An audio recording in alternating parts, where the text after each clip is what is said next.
Day return. We're right back to more of it. It's BK and Ferrario, live from the Car Shield studio on 101 ESPN.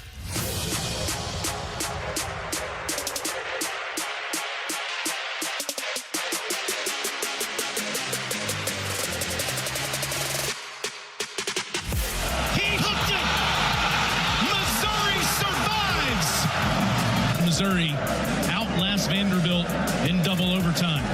Tigers are 4-0 on the season going into an open week before they play their first road game of the season against Texas A&M. 4-0. Undefeated for the Missouri Tigers. You hear that phrase and you're thinking, oh man, what a start to the season. And then when I tell you that they had to win in double overtime against unranked Vanderbilt, 30-27, then you go a little,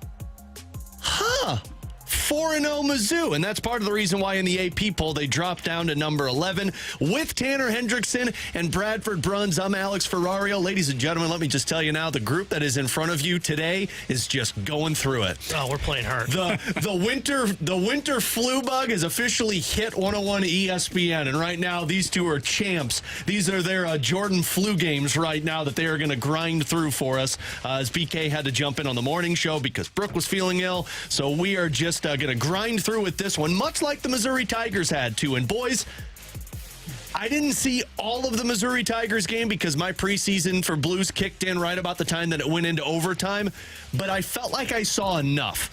No matter what yes, if you would have lost that game, it would have been even worse. But it felt like even if the Mizzou was going to win that game, once halftime was done and they started the second half, it felt like a rough game no matter what. There was no positives to be coming away from that with the exception of still being 4-0 because you just lacked against Vanderbilt. Now, your running game was great. Your offensive line was terrible. Brady Cook was under duress that entire game. There was no big play outburst that we were all expecting. And frankly, Eli Drinkwitz didn't have that great of a game in terms of clock management. You let Vanderbilt stay in that game. You let Vanderbilt feel like they were a part of that game. And then you were playing on desperation mode from the second half on. You won. That's all that matters. But, man, I got to tell you, if Vanderbilt's kicker makes that field goal, I'm not so sure what Mizzou's outcome was going to look like in that. Yeah, a win's a win, but just feels like Missouri's been sleepwalking offensively for the first 4 games of their season. You know, we talked about it after their first win against the FCS opponent. I can't remember who they played, but Murray State, that's who it was. I remember coming out of that game going, boy, the offense just wasn't as explosive as I was expecting. And don't get me wrong, they put up in the first 3 games versus Buffalo, versus BC, they put up some decent numbers. There hasn't been a big play outburst that we've really seen. I mean, they had 7 explosive plays in that game, but I think 4 of those were running plays.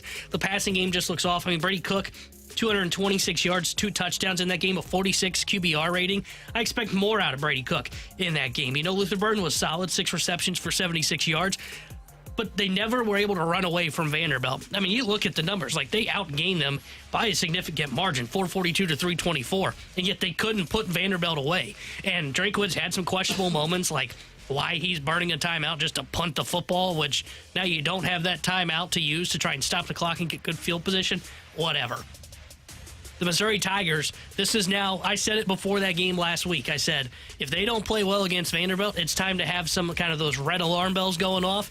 It's officially time to have that because they're not going to be able to sleepwalk through the rest of their SEC schedule. They've got to take it to another level. It's a good thing they've got a bye this week. They've got to turn it up. Otherwise, they will be a team that kind of disappoints you this season. And Tanner, I want to look at that bye week and say, okay, that can be a big tonic for almost everything that ails this team. However, given the sheer number of red flags, no pun intended, when it comes to the laundry on the field there at Ferro Field, you have so many issues right now to address in a relatively short amount of time. And when you talk about the way in which this team has looked relative to the other tier on which it has been placed in the SEC, the other schools grouped with you to begin this campaign, the likes of Ole Miss and Tennessee have absolutely proceeded to run circles around this group thus far. And it's not just about penalties. It's not just about the fact that for whatever reason, those numbers on the page, specifically for Brady Cook, they are deceiving so far, because when he has had to make the big throws, with the exception exception,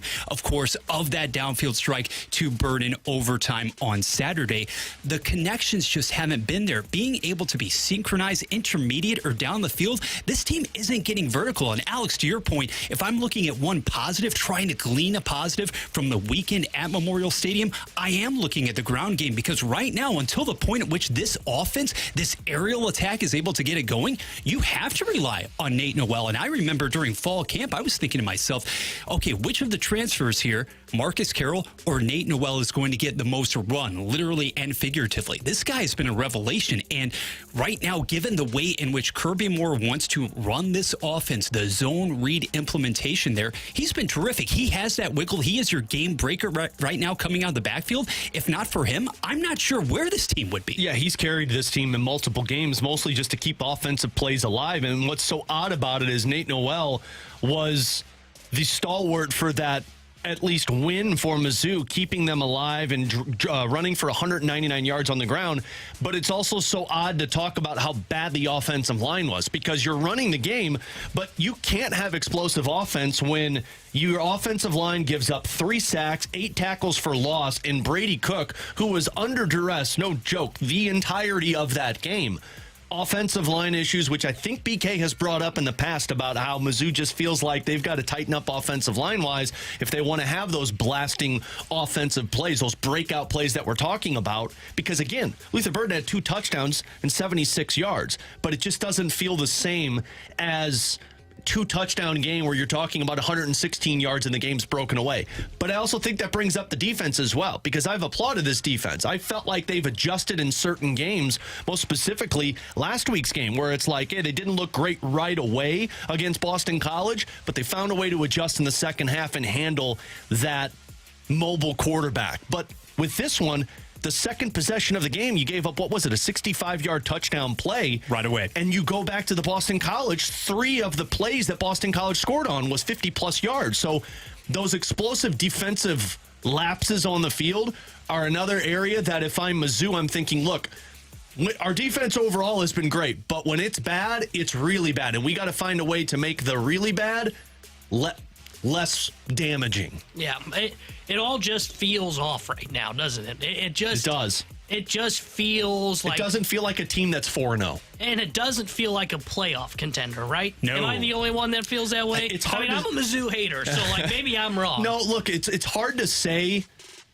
that they're not because they're 4-0, but then when you look at the schedule that's coming up, and look, you just won a game, you're 4-0, and you dropped 4 places in the AP poll. But when you look at the games that are upcoming, maybe not so much UMass or Auburn, although I guess I don't know because it's Vanderbilt. Well, it's Vanderbilt, so I mean, you struggled against them, but you do have Texas A&M, and then you've got Alabama, and I don't believe Oklahoma's any good. But I'm kind of saying the same thing about Mizzou until I see that offense explode. It's more than fair, because right now the optics are such, the results on the field are such. This looks like a fringe top 25 team at best at this moment in time. And last season, it is all relative, because if you were to compare the body of work through the first quarter of the schedule, quarter plus, to 2023, there were different quandaries with which you had to deal last season too. You were able to sneak by Kansas State in that epic game, and then very few people, I think, want to take into consideration, reflect on the week that followed, the game that followed against Memphis. You had to eke out a victory in St. Louis. It wasn't by any means pretty for significant stretches early last season, but it felt different insofar as, Tanner, you were still getting more explosive plays, at least sporadically in the passing game. They are not to be found so far, and I understand, I am fully cognizant of the fact that SEC opposing defensive coordinators, they are eventually going to not necessarily get the book, so to speak, on you, but they're going to try to keep intentionally everything in front when you have guys like Burden and Weiss who can blow the top off of opposing defenses. But the issue so far has been you have played the likes of Murray State, Buffalo, Boston College, with all due respect to Bill O'Brien, and Vanderbilt, which just succumbed to Georgia State, and you're not getting the chunk plays. That is what should be worrisome to the people not only in Columbia, but those who have those lofty, national postseason aspirations for MU. All right, now let's talk about the other local college football team that actually should start to be in the playoff conversation. How about them Fighting Illini, T-Bone? Stays in the backfield, dotting the I. Play fake for the corner. It's Bryant. It's touchdown. touchdown. Barry Lunny's play calling tonight, Devin, has been extraordinary. Now it's the ball game. Blitz right up the gut. Rayola's down. Illinois pulls it off. A huge upset. Dylan Rosiak, the Mike linebacker, shoots through to make the stop. And this team that was an 8.5-point favorite earlier in the week goes down to an Illinois team that just played as hard and as well as you could possibly play. And you could argue has one of the biggest road victories, Devin, in college football so far. Absolutely do. I mean, Fighting Illini with a 7-point win over Nebraska in overtime. That moves them up to number 19 in the AP poll rankings. And this one has massive ramifications for the Fighting Illini, T-Bone. So I'm going to let you cook with this as your team takes down another ranked opponent in the early portion of the season. Yeah, and this one I think is actually good, unlike Kansas. Yeah, that's it clearly fair. looks like a Very basketball school because they're 1-3 and their 1 wins against Lindenwood.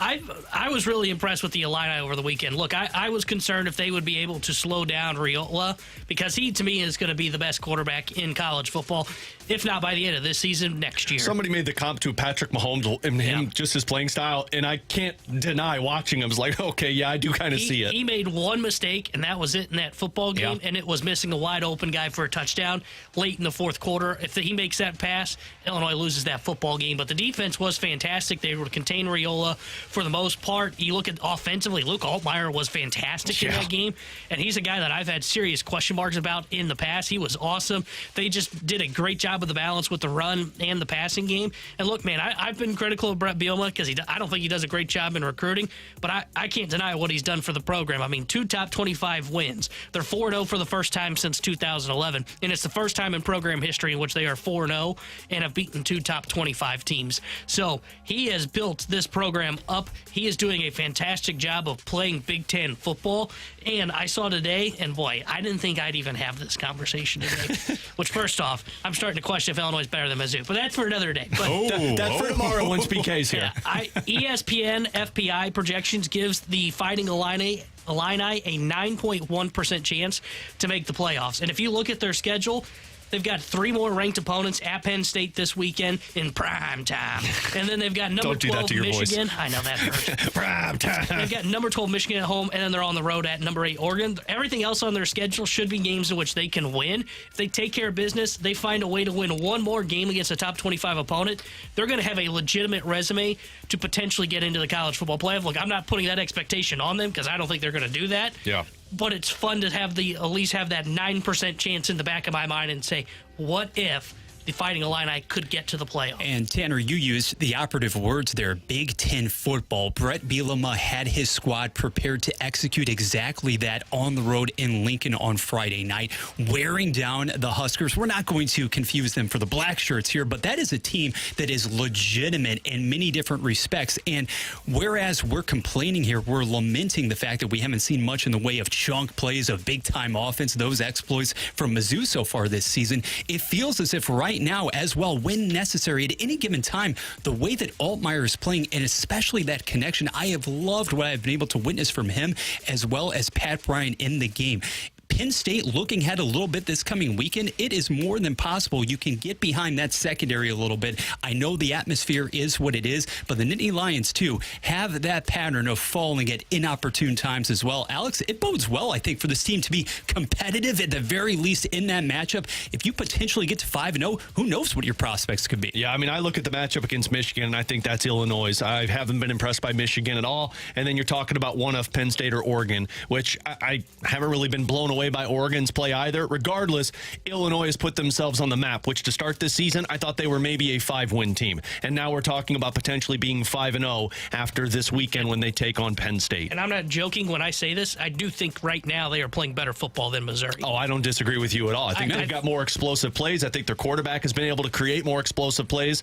And they've been doing that with a bad offensive line in Illinois. Cleaner, too. Yeah. Cleaner by and large. Yeah. That's the key. Yeah. Well, you've got Illinois taking on Penn State on the road later on this weekend, Saturday night, like Tebow mentioned with his weak voice right now, prime time. But you also got Mizzou with the weekend off as they'll be back at it on October 5th when they're on the road taking on Texas A&M. Bradford Bruns. 11 a.m. for that. Another 11 a.m. one. Losers. I would imagine College Game Day is going to be going to that one, right? No. Number 11 verse 24.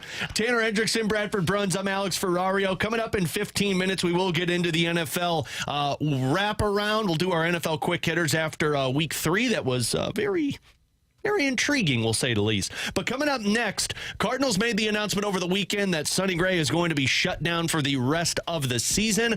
What did we make of the first year of Sonny Gray? And there's 2 guys that might fly under the radar of an impressive season that they've had for the Cardinals. We'll get to all of those next here on BK and Ferrari on 101 ESPN. It's time for a DraftKings at Casino Queen Redbird report on 101 ESPN. Guardians go down in series finale. I'm Bradford Bruns with your Redbird report. Andre Palante had little margin for error yesterday as St. Louis wrapped up its 3-game set versus visiting Cleveland. Once again, though, number 53 embraced the assignment. 7 frames of one-hit ball. STL snags that 2-1 victory rubber match style. Lars Nootbaar scored from second base on a 7th-inning wild pitch by Andrew Walters, which allowed Ollie Marmol's high-leverage tandem to shine. Andrew Kittredge and Ryan Helsley collected those final 6 outs. Tomorrow's Cardinals-Rockies opener will feature Michael McGreevy. He was perfect during last week's relief appearance against Pittsburgh. The Redbird Report is presented by DraftKings at Casino Queen. Play, stay, dine at DraftKings at Casino Queen.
This is exactly where you want to be listening to us. It's BK and Ferrario, live from the Car Shield studio on 101 ESPN.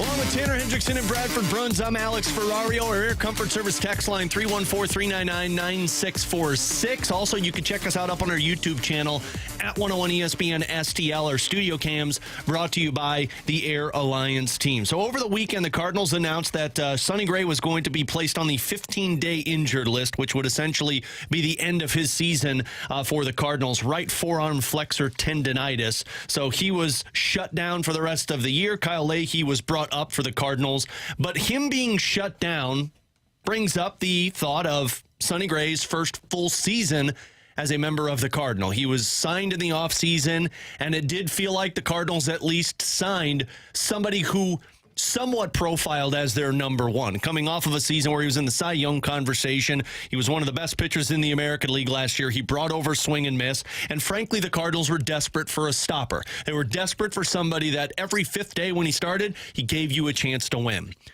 So Sonny signs his first year in St. Louis. He starts 28 games. He gives them 166 and a third innings pitched. He goes 13-9 with a 3.84 ERA, a 3.12 FIP, and 110 ERA plus, so 10 points above league average in ERA.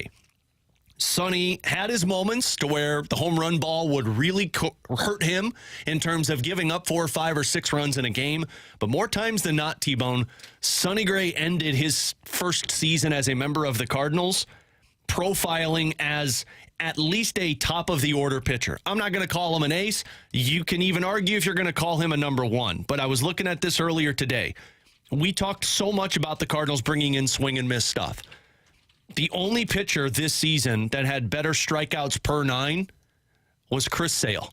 Sonny Gray was number 2 at 10.98. Chris Sale was at 11.4. He gives you 166 and a third innings, which profiles in the top 35 starting pitchers in Major League Baseball. His ERA is probably the part that you look at and you say, probably not what I wanted that to be. Maybe you're thinking more around the high 2s as an ace. But for me, it wasn't pretty, and the Cardinals missed the playoffs, which does tell you the job wasn't done. But I still think Sonny Gray's first season as a Cardinal was a success because you needed a stopper, and more times than not, when Sonny Gray took the mound, he kept you competitive in games. Your offense just didn't come through. You needed swing and miss stuff, and he provided that just as good as a Chris Sale provided in Atlanta. Yeah, I think year one was a success with Sonny Gray in terms of his performance. Is there a little bit more that you would like to see from him? Sure. I mean, the home run ball was a problem for him, but I also look at that and say, I think that's a fluke. I mean, he's not given up. The last 2 seasons, these are his home run total, 8, 11, and then he had 19 that ballooned in 21, but he's playing in Cincinnati. I think that's just one of those where something went awry, he'll get that figured out. And then once he figures that out, then that ERA will come down a decent chunk as well. But yeah, I think you found yourself a guy that, if not a stopper, is at least a 1B. You know, you're still looking for, whether it be the Batman or the Robin of the pairing, you're still looking for that one guy to put up in the rotation with him. But he's right there with some of the best starting pitchers in the league. And you're right, he brings swing and miss that they desperately needed. Like, if you had Sonny Gray taking the mound for you, if you did make the playoffs, he probably goes 5 innings, but he brings the most important element to playoff baseball, which is swing and miss. Mm-hmm. And that's what you need in the postseason, because what does it do? It takes out the variable of the ball hitting the bat. You know, anything can happen, just becomes a game of luck once the baseball hits the bat. So I think it's a success. Do I think there were moments in which you look back on the Sonny Gray's first year and say, boy, that was a little weird and wish there was a little bit more there? Yeah, but I think, like I said, the home run ball, once you get that figured out, you're going to see Sonny Gray's numbers be more in line in that kind of lower 3.5 ERA range. It's funny, Alex, that you referenced Chris Sale as a comp, because I remember months ago actually filling in with you guys and relating Sonny Gray to Chris Sale. And if Chris Sale were to actually be healthy in 2024, my contention was, hey, for Atlanta, that's somebody who could possibly exceed one Sonny Gray's production, actually, despite the ballyhooed signing there. I take a slightly different stance on this. Now, I never expected him to necessarily replicate, Gray that is, what he did last season with the Twins. When you finish second in Cy Young balloting and you're doing that in the American League with a 2.7-ish ERA, I didn't anticipate that. Here's where I push back a bit, though, in reference to the stopper-esque conversation. Arguably, when you needed a frontline starter, when you needed an ace or the closest approximation to that in 2024, in the months of July and August, Sonny Gray was available to you. Yes, absolutely. to the tune of 60 innings pitched. But that was the 2-month stretch, and when he surrendered the greatest number of home run balls as well. He gave up 14 dingers during that stretch, guys. And there were starts, yes, when the offense was lacking as per usual, but also many other occasions on which, due to serving up those gopher balls, the Cardinals found themselves in such a deficit early on. He wasn't sharp in the most important stretch of the season, in my estimation, when you were, in theory, trying to make that push. You had postseason aspirations. And to look back at the season that was and say the earned run average, it was a full run higher. The swing and miss, yes, it was there. When you only card that 3-3 record with 14 homers allowed during a 60-inning stretch, midway point of the season, it's a big letdown for me. A big letdown when you knew that you were going to get more diminished results down the stretch from Lance Lynn, from Kyle Gibson. Those guys had the tendency, their careers have indicated they are going to peter out. Sonny Gray, at the midway point of the season, unfortunately did likewise, and that coincided with a lot of struggles as exhibited by this whole organization. That's just my take. Yeah, well, and it's a really good one. I mean, I can't deny that because, look, when you're in the middle of a race, when you need wins at the most, yeah, you can't be giving up those home runs. I will say it feels an awful lot like when we point at a goaltender in hockey when you lose a game 2-1. You're like, oh, you should have made that save. Totally. But how often are you going to sit there and point at your goaltender and say, man, you can't let more than one goal go in? And that's where I looked at Sonny Gray. Yeah, in the most pivotal times, you're right, Bradford. He's given up these home runs. He's given up a lot of these runs. But I also look at the stretch in April where he was near perfect for you, and the Cardinals lost 2 of those 4 starts. Sure. And then you look towards the end of the stretch, and 6-7 starts that he had around a 3.5 ERA, and the Cardinals lost 4 of those 7 starts for him, and then there were 2 no decisions. So it's kind of a give and take because there was a stretch for Sonny Gray where he was not good. He was pitching probably like a 3, and you weren't winning baseball games, and you're thinking, well, how are you supposed to win when this offense can barely score runs and you're giving up 5 or 6 runs? But then I also take the beginning stretch of the season and the latter stretch of the season and look at them where he threw, I think it was 16 of his 28 starts this season where he gave up 2 runs or less. And I look at a Cardinals offense that had been one of the worst in the National League all season and say, how many more of those wins could we be talking about if you pulled out some offense for Sonny Gray? Yeah, look, there's no denying that. I mean, you look at that stretch, that 8 games started for him from July 20th to the end of August. He had a 5.25 ERA. That's not ideal for a guy that's supposed to be viewed as the stopper. But to your point, Alex, they didn't miss the playoffs because Sonny Gray didn't perform. They don't have a guy to pair with Sonny Gray because... Totally. You used Miles Mikolas and Kyle Gibson as those guys. Exactly. Like you look at the Atlanta Braves because we've mentioned Chris Sale. If Chris Sale goes through a stretch where he really struggles, well, you know who's there to pick him up? It's Charlie Morton. It's Max Fried. When he's healthy, it's Spencer Strider. Like, they have legit dudes. The Cardinals, there's just that fall off from their 1 to their 3. Eric Fetty's a 3. He was fine. He came in and he really struggled when he got here with the organization. And then on top of it, I mean, you mentioned the offense. The whole reason this team is not going to be dancing in October and will be golfing instead isn't because of their pitching. I mean, their pitching wasn't great in their rotation. Their bullpen was good, but they didn't hit. And that's just point blank and period. So I understand what you're saying, Bradford. And you know what? It does take a little bit off of Sonny Gray and what was a good season. That's probably what defines from good to great. Yeah. But he's not the reason they're not in October. He's part of the reason. He gets a percentage of the pie of the blame, but the offense gets the bigger chunk. I mean, you look at that series in Cincinnati where they got swept, which was the nail in the coffin.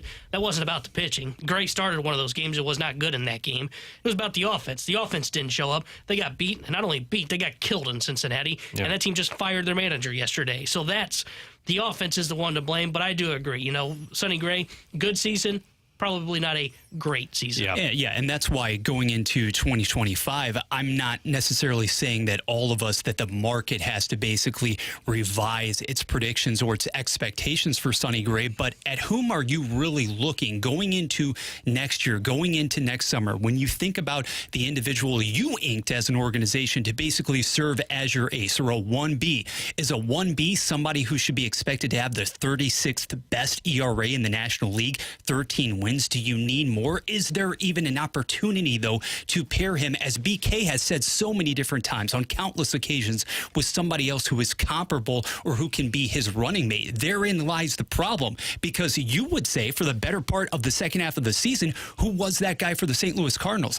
Andre Palante, whom the manager recognized as the best starter for this team down the stretch. Now, how is it going to shake out next season? We don't know about the consistency, the innings you'll be able to get from Andre Palante. I'm just stating that what you see on the back of the baseball card for this season, Sonny Gray wise, he was good, not great, needs to be closer to the latter category, if not what he was able to do in Minnesota, if you are harboring realistic expectations of contending next year going into September and October. And that's to say nothing of what you hope to even get from him if this team is in the mix down the stretch. You got to upgrade below Sonny Gray, in my opinion. If you want to try and upgrade above him, I would be on board with that, but I think we all know how the Cardinals operate. You got to upgrade below him, because it can't be Miles Michaelis and Steven Matz and Kyle Gibson doing that, or even Andre Palante. It needs to be somebody that pushes those guys down a spot. Here's the other thing, too. We're spending time talking and arguing about Sonny Gray and his pitching and where this team has fallen. Trade him. You could do that if you'd like. That'd be a one-odd offseason. But there were two other guys that are having very impressive seasons, potentially record-setting seasons for the Cardinals. And I'm really wondering if people even realize it / are going to remember it. Ryan Helsley, who picked up 2 more saves over the weekend, first of all, is perfect in save opportunities in Busch Stadium this year, which I find very impressive. But he's got 47 saves on the year. He is 1 save away from tying the single-season record set by Trevor Rosenthal. That one, I think we knew, because the first half of the season he was on pace for it, but you get away from it when you fall out of playoff contention. And then the other one, which I didn't even realize, T-Bone was the one that sent this to me last night. Andrew Kittredge over the weekend broke the single-season record for holds, which is set at 36. Those are 2 guys that are probably not going to be remembered in the 2024 season because it was a disappointing year where you missed the postseason. But 2 guys that if you provided more offense to this team, you'd be talking about postseason run right now. Yeah. And that's going to be the cherry on top at the end of the season when you look back. Yeah, I mean, we mentioned, their bullpen's been really good this season, and a big reason for it is Andrew Kittredge and Ryan Helsley. He's probably going to break the single-season save record. You got to think so. I wouldn't think that he will end up missing out on that, but you look at the season for him. The 47 saves, he's got a strikeout rate of 10.7 per 9 and a 2.09 ERA. And then you look at that Rosenthal season, it's almost a duplicate of that. It's really impressive, but it's going to be forgotten. Why? Totally. Because when did Rosenthal do it? 2015. You know what they did that year? They won 100 games. Bingo. You know what this team's going to win? Maybe 83. They'll be lucky above if 500. High five. Yeah, there you go, guys. If they get there, but air fives because we're all sick. Yes. I think. Come on, man. No, I think it's going to be forgotten. I think you're going to look back on the Helsley season, and same with Kittredge. But holds aren't as well known, and it's why honestly I'm open-minded to bringing back Andrew Kittredge on a decent deal. But I think you're going to look back on it. We're going to look back on the 2024 season and go, wait a minute. Hold on. Ryan Helsley really broke the single-season saves record? Because nobody's been watching them for the last, month and a half. Nope. So everybody's going to forget all about it, unlike that 2015 Well, they've been team. winning the same way all season to where it's been tight game, comes in for the save. I think it's kind of gotten to the point where it's just you're numb to it. It's like, oh, yeah, the Cardinals couldn't pull away. They had to win with a save, which in all intents and purposes, if this was a 100-win team, you'd be like, damn, look how impressive that is. But when you're an 83-win team and you lose more times than not because you can't score more than 2 runs, you're like, who cares that Ryan Helsley closed it out? Why was there no more offense? You like that trade in retrospect now, don't you? Maybe give a little bit of credit to Mo in that department. Which one? For the Kittredge deal? Oh, my no, goodness no. gracious. I Not miss at all? Richie Palacios, guys. Miss Richie P any time of the day. In any event, when you're talking about somebody who logs over 67 high leverage innings for you, this individual has given up 2 earned runs since, my goodness gracious, August the 22nd. I would contend that for the better part of the first half, Kittredge actually looked like an all-star. We know that setup men don't get that distinction usually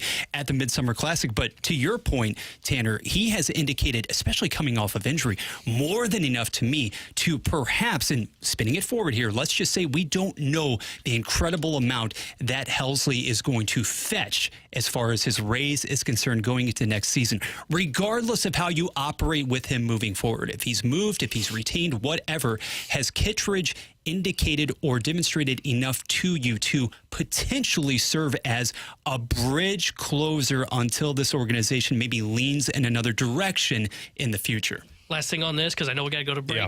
You know who can close? Anybody. So, he'll be traded this offseason. He should be if they're looking to cut money. Cardinals are cutting money. And you can bring back Kittredge. You could have Ryan Fernandez in that role. You could bring Keenan Middleton in on that role. You know what's great Anybody can close. I do not pay closers. Look at the Josh Hader deal, which that one ended up being fine.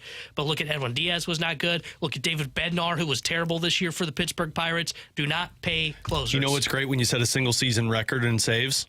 Trade value in the offseason. You're going to be moving to? The trade value for the team that might spend money to or spend assets to trade for him. Tanner Hendrickson, Bradford Bruns. I'm Alex Ferrario. Coming up in about 15 minutes, we'll get to some quick questions and answers. You can send them to us, 314-399-9646. We'll get to NFL quick hitters, though, next here on 101 ESPN. The Rizzuto Show and the Fast Lane are battling out in the Pick'em Challenge, but sometimes we get together and just hang out and watch some football. Hook up with me and learn next Thursday from 6:30 to 8:30 at Helen Fitzgerald's. Again, that's next Thursday. We'll be there watching football, be hanging out, having a great time, enjoying a couple of cold Bud Lights. We'll be at Helen Fitzgerald's on Lindbergh in Sunset Hills. Come out, enjoy yourself, have a great time. Again, that is at Helen Fitzgerald's next Thursday, 6:30 to 8:30 p.m.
Connection, opportunity, possibility. It's what we all want. Spectrum has built a world where anything is possible, with products and services designed to work better together for a seamless connectivity experience. A connection to family and friends, a connection to education, and a connection to new opportunities. So there's no limit to how big we can dream. That's Life Unlimited. That's Spectrum.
Football is officially back. Head to Underdog's mobile app or UnderdogFantasy.com and use promo code ROCC. Get a free pick to use on your first Cash Champions entry, plus up to $1,000 in bonus cash when you deposit. Must be 18 or older and present in a state where Underdog Fantasy operates. Terms apply. Concerned where you play? Call 1-800-GAMBLER or visit ncpgambling.org.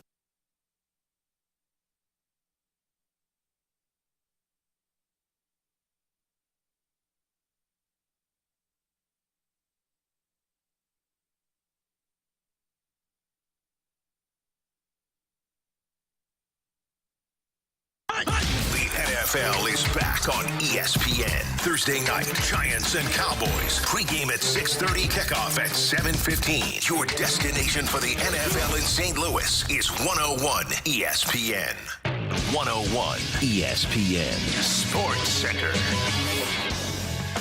Blues drop second straight preseason style. I'm Bradford Brunt with your Sports Center update, driven by Johnny Londoff Chevrolet and Johnny Londoff Autoplex. Last night in Des Moines, St. Louis fell to Utah 5-3. New addition Dylan Holloway did pot STL's first goal, but Drew Bannister's team ultimately couldn't rebound following Saturday's 2-1 defeat versus Dallas. That next exhibition opportunity comes about 30 hours from now against Columbus on 101 ESPN. NFL, Kansas City uses defense plus 12 Rashee Rice catches while powering past Atlanta 22-17. We will carry Buffalo Jacksonville, kicking off shortly after 6:30. Tomorrow brings the Cardinals series opener at Coors Field. Michael McGreevy gets said starting nod. The Sports Center update was driven by Johnny Londoff Chevrolet and Johnny Londoff Autoplex. See them at londoff.com. Chevy, together we drive. Are you kidding me? They are St. Louis. It's BK and Ferrario, live from the Car Shield studio on 101 ESPN.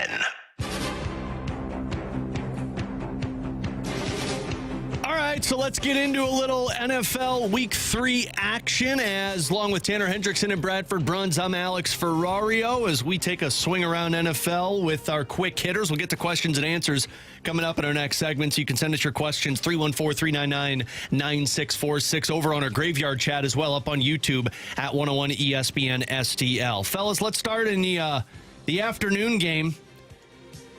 I need to apologize for my doubting of the Minnesota Vikings, because I just frankly think Sam Darnold is the New York Jets Sam Darnold. That's no good, and I need to stop buying into this.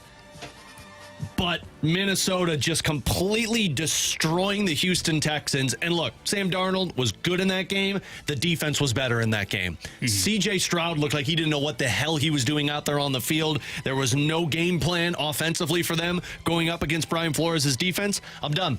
I'm done questioning the Minnesota Vikings. They should be considered a legit competitor in the NFC this season. Yeah, I think I'm there too. Tebow's not there. Come on. Well, I was there. Until I said it? No. And until I saw a stat earlier this morning. I got to see if I can find it here. But, it's got to be a good stat because they beat the 49ers, the Texans. Who cares about the Giants? But, those are two teams that I thought coming into the season were Super Bowl contenders. Yeah, the reason I say that is because he also started, I saw this morning, started 3 North Carolina in 2021 when he had 21 explosive pass plays like that. And then that season unraveled and he threw 6 touchdowns against 12 interceptions the rest of the But did he have Justin Jefferson on that team? Because I think Justin Jefferson makes Sam Darnold better. And you've got, in my opinion, a top 2 defense in the NFC this season. That's totally fair. But it's still Sam Darnold. Hey, man, you're preaching to the choir. Look, he might end up being on my fantasy team by the end of the week. We'll see. But not if I get him first. I don't know. I still am hesitant to buy in because we've seen this story before when he did it in Carolina. And you're 100% right. He didn't have Justin Jefferson in Carolina, which is a difference maker. And they're only going to get better when they get Hawkinson back. But totally. Oh, I forgot about that. Kevin O'Connell's a great head coach as well. I think he's one of the most underrated coaches in football. I'm just still not willing to. You know what? They intrigue me because they dominated Houston. And you know what? You're right. That defense looks legit. I still don't know if I'm sold on Sam Darnold. They've given up 30 points this season. The next closest amount of points that have been given up by an NFC team is 43 by the Seattle Seahawks. Think about that for a minute. They've given up 2 touchdowns less in terms of total points this season against the 49ers and the Houston Texans. Hey, Brian Flores may not be much of a people person, but he is one heck of an individual when it comes to orchestrating a defense. We all understand the difference that having, I'm going to say it, the most transformative wide receiver in the National Football League, what that does for you, provided the health is there for Justin Jefferson. Aaron Jones as well. I think that the coaching staff, O'Connell and company, they're very cognizant of keeping the carries, the overall touches down, so that in the second half of the season, he is able to churn out more of the yardage when the situations get tougher. Here's what I'm looking at, though, guys. The next 3 weeks are going to tell me a lot about this team, because think about the level of competition you're going to be facing. The Packers coming up this coming weekend, and speaking of coaching jobs there as well in Green Bay,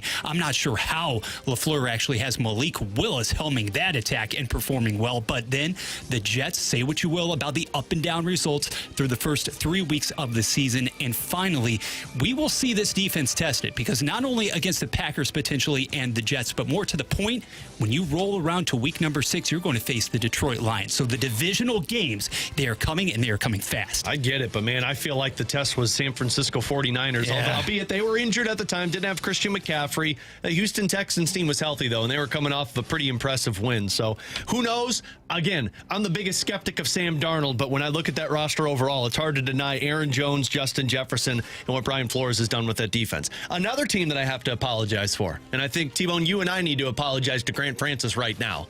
We did this show with him probably 3 or 4 times, and every time he would talk about how the bright team that nobody's talking about is the Pittsburgh Steelers. We laughed at that, Bam. The Pittsburgh Steelers are 3-0 on the season, and I just talked about Minnesota giving up 30 points so far. Steelers have given up 26. Now, Pittsburgh hasn't played the San Francisco 49ers or the Houston Texans. They've played a little bit lesser quality opponents. I know they just took on the Chargers, but I don't really buy into the Chargers that much either.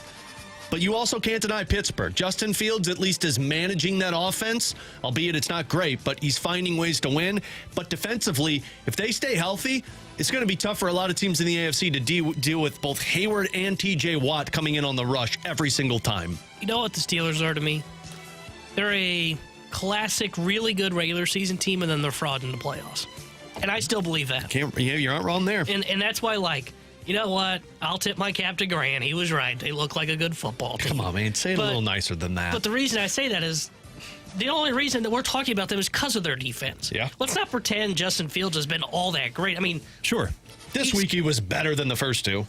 Sure, but 100%. That's a low bar to clear. It's like saying the Cardinals' pitching was better than last year. Yeah, and his completion percentage has been really good. He's averaging 172 yards in the air per game. Now, granted, passing is down in the NFL, but still, I don't look at that quarterback situation they've got there and say it is improved from a year ago, but it's just like the Cardinals pitching, to your point, where it was, it couldn't get any worse from what they had last year when they made the playoffs. The only reason we talk about them is their defense. And then when they get to the playoffs, they're not going to have the playmakers to do anything meaningful. So, you know what? Sure. We'll talk about them. Their ceiling, though, is we're playoff bound and then we're going home early. Yeah, and frankly, I'm not even enamored with the backfield either. I understand what you want to do there. I understand that you want to utilize, well, in theory, before the season started, you wanted to utilize the play action with Russell Wilson to set up the run. But Najee Harris, Jalen Warren, that tandem in the backfield, you're still not even averaging 4 yards per carry. Pittsburgh has been able to get a home run or two from George Pickens, but what else do you have down the field? Sorry, with all due respect to Calvin Austin, I'm not scared there. I'm not even scared of Freiermuth really underneath. Pickens, if you're able to take him away over the top, you use the term, if I'm not mistaken, Alex, more of a game manager. That is what we have seen from Justin Fields. Having said that, Russell Wilson isn't going to see the field. I think clearly this is how Mike Tomlin wants to go about matters offensively. And Tanner, to your point, yeah, you may have that top 3, top 5, perhaps even the best defensive unit in the regular season, but you need electrifying playmakers and you need to be able to bust the opposing defense when you get into the playoffs. I'm not seeing the overall upside there, but Pittsburgh, it's always a well-prepared team. It is a team that is more than capable of starting a season well, even though this is the first time since 2020 that you've actually gone 3-0, but the results are going to come back to normal. They're going to trickle down here in the next few weeks. You just watch. Final one before we get to questions and answers on the other side. We did see an undefeated team fall for the first time yesterday, and I don't know if you could call it a boring game, but it definitely wasn't the type of game I thought it was going to be between the Saints and Eagles. That was a very low-scoring, slow-paced game between those two squads, but the New Orleans Saints had the opportunity to drive themselves back into that game. The Philadelphia Eagles found a way to make the stop. Do you buy more into Philadelphia after that win, who is now 2-1 on the season, or do you buy more into the New Orleans Saints, who drops their first game?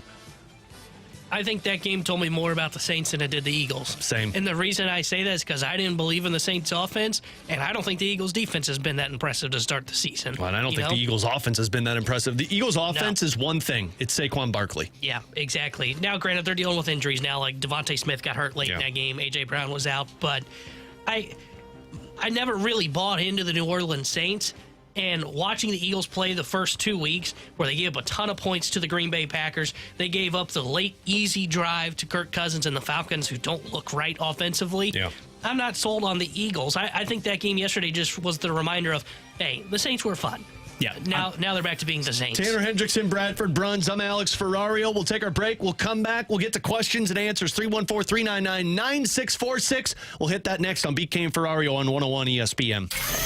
Take the fast lane home weekdays from 2 to 6 p.m. with Anthony Stalter, Jamie Rivers, and Carrie Davis on 101 ESPN. 2 former pros and 1 average Joe. The fast lane is driven by Scrap Mart Metals Recycling.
Your exclusive home of St. Louis Blues hockey. WXOS HD1 East St. Louis. 101 ESPN. Giving you the picture, the real big St. Louis sports picture. It's BK and Ferrario, live from the Car Shield studio on 101 ESPN. You've got questions, we may have the answers. Maybe. It's BK and Ferrario's questions and answers. Presented by Window World St. Louis.com. Simply the best for less. 314-399-9646 is our Air Comfort Service text line. Also live on our YouTube channel at 101 ESPN STL. You can see our lovely faces right now, which everybody's just feeling great, powering through like the champions that we truly are. I haven't quit smiling. Not at all. Just when he was hawking up a lung there during the commercial break. T-Bone is grinding through. Bradford's grinding through. I know Grant Francis had to do it last night during the Blues game. We're pushing through, boys. That's how we do it here on 101 ESPN. All right, let's get to a couple of your questions over on our Air Comfort Service text line from the 314. Guys, Helsley to the Orioles for their good prospects, a hitter to Seattle for a starting pitcher. Would these guys get you excited about a quick retool for the Cardinals? If I can be honest, I want a starting pitcher. That's probably like third on my priority list. My number one, number two priority is fixing this offense. Going out there and finding some type of bat. Honestly, the equivalent of what you accomplished with Philip Broberg from Edmonton if you're the Blues. You've got to go out and find a young bat that fits into this team's profile, maybe with a lot more experience than what Broberg had, because Broberg was still kind of new somewhat. You need a bat. As much as I would love to go get a starting pitcher, and yeah, if you can go to Seattle and trade one of your left-handed bats, maybe one of these outfielders, and go bring in a starting pitcher that could be like a 3 for you, awesome. But number one, number two priorities for me is go find a bat that fixes your offense. And Helsley might be able to do that. Yeah, it's tough because, like, if you just bring in prospects, don't get me wrong, Baltimore's got a ton of them, and I could see how that would get people excited, but I would also caution you of, like, those guys probably aren't helping you next year. And maybe that's what people want, so if that's the case, I could see how you get excited about that. I think if you're getting anybody from Seattle, you're probably getting, like, Brian Wu, who's good, but you're right, he's probably more of a 3. They're not going to give you Gilbert. They're not going to give you Castillo, even though they may want out of that contract. But if you're moving forward and just projecting a little bit, you hope that by the end of next season, Quinn Matthews might be somebody who could be a number 2. If you've got a Brian Wu as a 3, now we're talking about a Palante and a Michaelis and a Gibson as a 4-5. Yeah, if you're moving Helsley, to me, you're probably looking for prospects. I don't know if you're going to get a major league piece that will really help you. But that's what makes it tough, because if they're still trying to contend while also going youth movement, they're going to try and do more of a kind of shuffling of the pieces on the board, kind of like what Seattle's done for the last couple off seasons. Yeah, Baltimore's a really intriguing partner, but I'm not necessarily saying the organization, the cupboard is bare there, but a lot of those guys have either been elevated already from the minor leagues to the majors. They're major league ready contributors at the moment. And if you try to play that game, if you try to dance that particular number with a Seattle, you're not going to get, to your point, Tanner, even a Miller, somebody like a Gilbert, for example. And to me, Wu still projects as more of that contact-oriented guy as opposed to sheer swing and miss, and that's more of what you need. Look, this is a bigger issue. We're going to talk about this a lot in the offseason, but this isn't like one hole in the wall that you get some caulk and you just put it over and paint it and pretend it's done. Like, this team has a lot of holes to fill, and it's going to take some time. It's not just one big move that jump starts a retool in the offseason. I don't even know if this is a retool. This might be bigger than a retool if you're the Cardinals right now.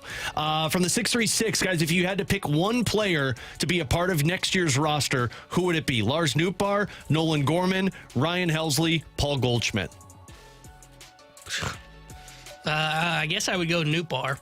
Helsley, I think you should trade probably in the offseason. I would not bring back Paul Goldschmidt. Yeah, it comes down to Nootbaar or Gorman. Yeah, and Nootbaar's played pretty well in the second half here, and he's been pretty good. Gorman is in Memphis enjoying the barbecue, so I would go with Nootbaar. Also, and we'll talk about this later on, because Ali Marmol was on KMOX over the weekend and talked about 23 versus 24. He ran through every great young player they have on their roster. Who didn't he name? Nolan Gorman. Okay. So, well, the writing is on the wall. It could have been. Wow. He could have forgotten. Yeah. I mean, that's a forgettable guy. There's like 10 of them. Potential 40 home run guy. Yeah. It's a forgettable guy. Yeah, there's like 10 young prospects that they really like. It's just odd how he named like 9 of them and forgot one. I differ a little. Maybe it's just me. Ollie doesn't do things on accident. Yeah. Tanner, I differ with you a little in terms of the value assigned to a premium closer. In my mind, there is such a thing at the back end of your bullpen. So for my roster, my constitution, I would covet a Ryan Helsley, yet I understand organizationally what you may need to do. I look at Lars Nootbaar, guys, and I can't get over the fact that, once again, this is somebody who isn't going to eclipse 117 games played. The batting average has dropped, even the on-base percentage, and still you want to see a little more thump than a career high of 46 runs batted in. I know he has played better, markedly better, throughout the month of September. Even so, though, I'm not getting that hype. I don't think this team is getting the same level of hype as it had maybe a couple of years ago in reference to him. Yeah, it'll be interesting. I think mine would be, I'd probably keep Lars Nootbaar, because the other, Paul Goldschmidt, I don't think there's much there. Ryan Helsley and Nolan Gorman have better trade stock than what Lars Nootbaar is, so I would just keep Lars Nootbaar. All right, final one on this one. Guys, who stuck out to you from the first two Blues preseason games over the weekend? So we'll talk more about their preseason games and a couple of the big names like Dvorsky and Bolduc. I'll give you two names, though, that I was somewhat impressed by in these first couple of games. One was Dylan Peterson last night. I know I throw these comps out there a lot, and a lot of people kind of bring them back and they bite me in my you-know-what. Watching Dylan Peterson play in the prospect showcase, talking to him in the prospect showcase when we had him at Centene T-Bone, and then that first preseason game last night, he reminds me a lot of how David Backes looked in his first couple of years. Like, big. He's got more speed than what Backes does, not afraid to hit anything, and just goes to the front of the net. So that was one guy that really stuck out to me. And then this first preseason game on Saturday, Matthew Joseph was awesome. Matthew Joseph is going to provide that forechecking north-south style of hockey that the Blues have been lacking in their bottom six. It's what we said the moment he was acquired from the Ottawa Senators.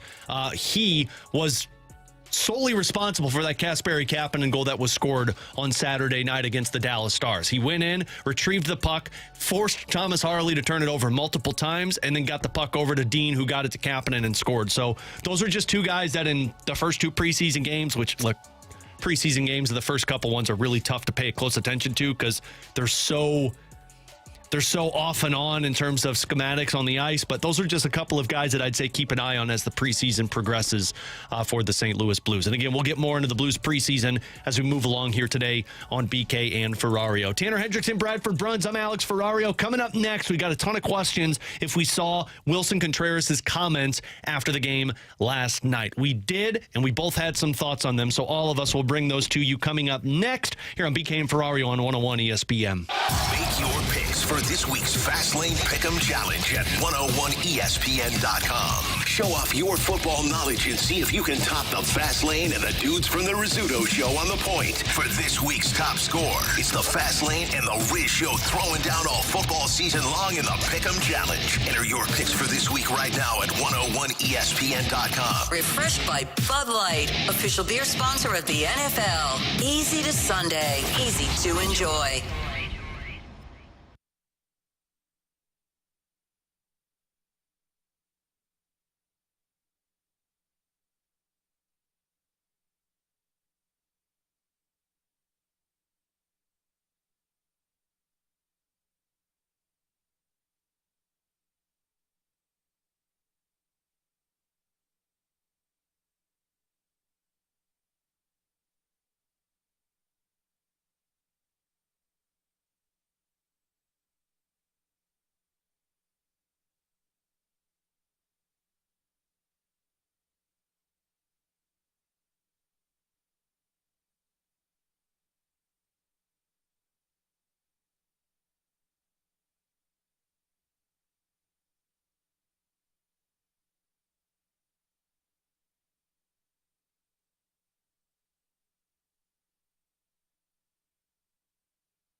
back to more of it. It's BK and Ferrario, live from the Car Shield studio on 101 ESPN.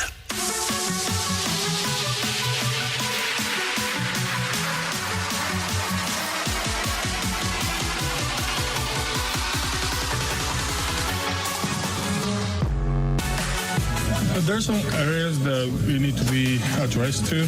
I don't know if the front office is going to, but like I said before, we didn't come as an offense at all during the whole year. There's a lot of holes throughout the lineup from 1 to 9.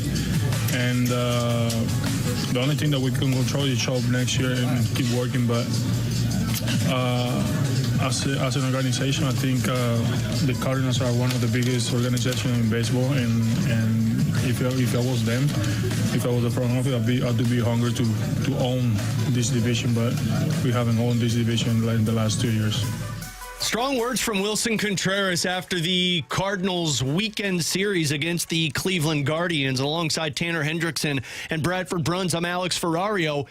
Another year where the Cardinals missed the playoffs as they're officially eliminated from the playoff conversation. And another year where doing air quotes with this, face of the franchise, I'm throwing that out there loosely because I think Wilson Contreras is one of those guys, just like Nolan Arenado was one of those guys. But that's another year where somebody who is a high up with the Cardinals roster is stating, we need help in this offseason. Now, I think there's two avenues to look at this. Because when Nolan Arenado has said it in the past, you looked at that and you're thinking, man, that's a guy who was in the MVP conversation saying that the Cardinals need help. And I think everybody in St. Louis took the side of Nolan Arenado saying, yeah, he's right. This team needs help and nobody is providing it for this Cardinals team. That's where it feels like Mo really came under fire over these last few years. But then Wilson Contreras is saying it. And now it feels like Wilson Contreras is saying it, sure. But your stars didn't do much this season. So to end the season for the Cardinals where you missed the playoffs, now you still might end above 500, which is a massive improvement from where you were last season. But the roster's asking for more help.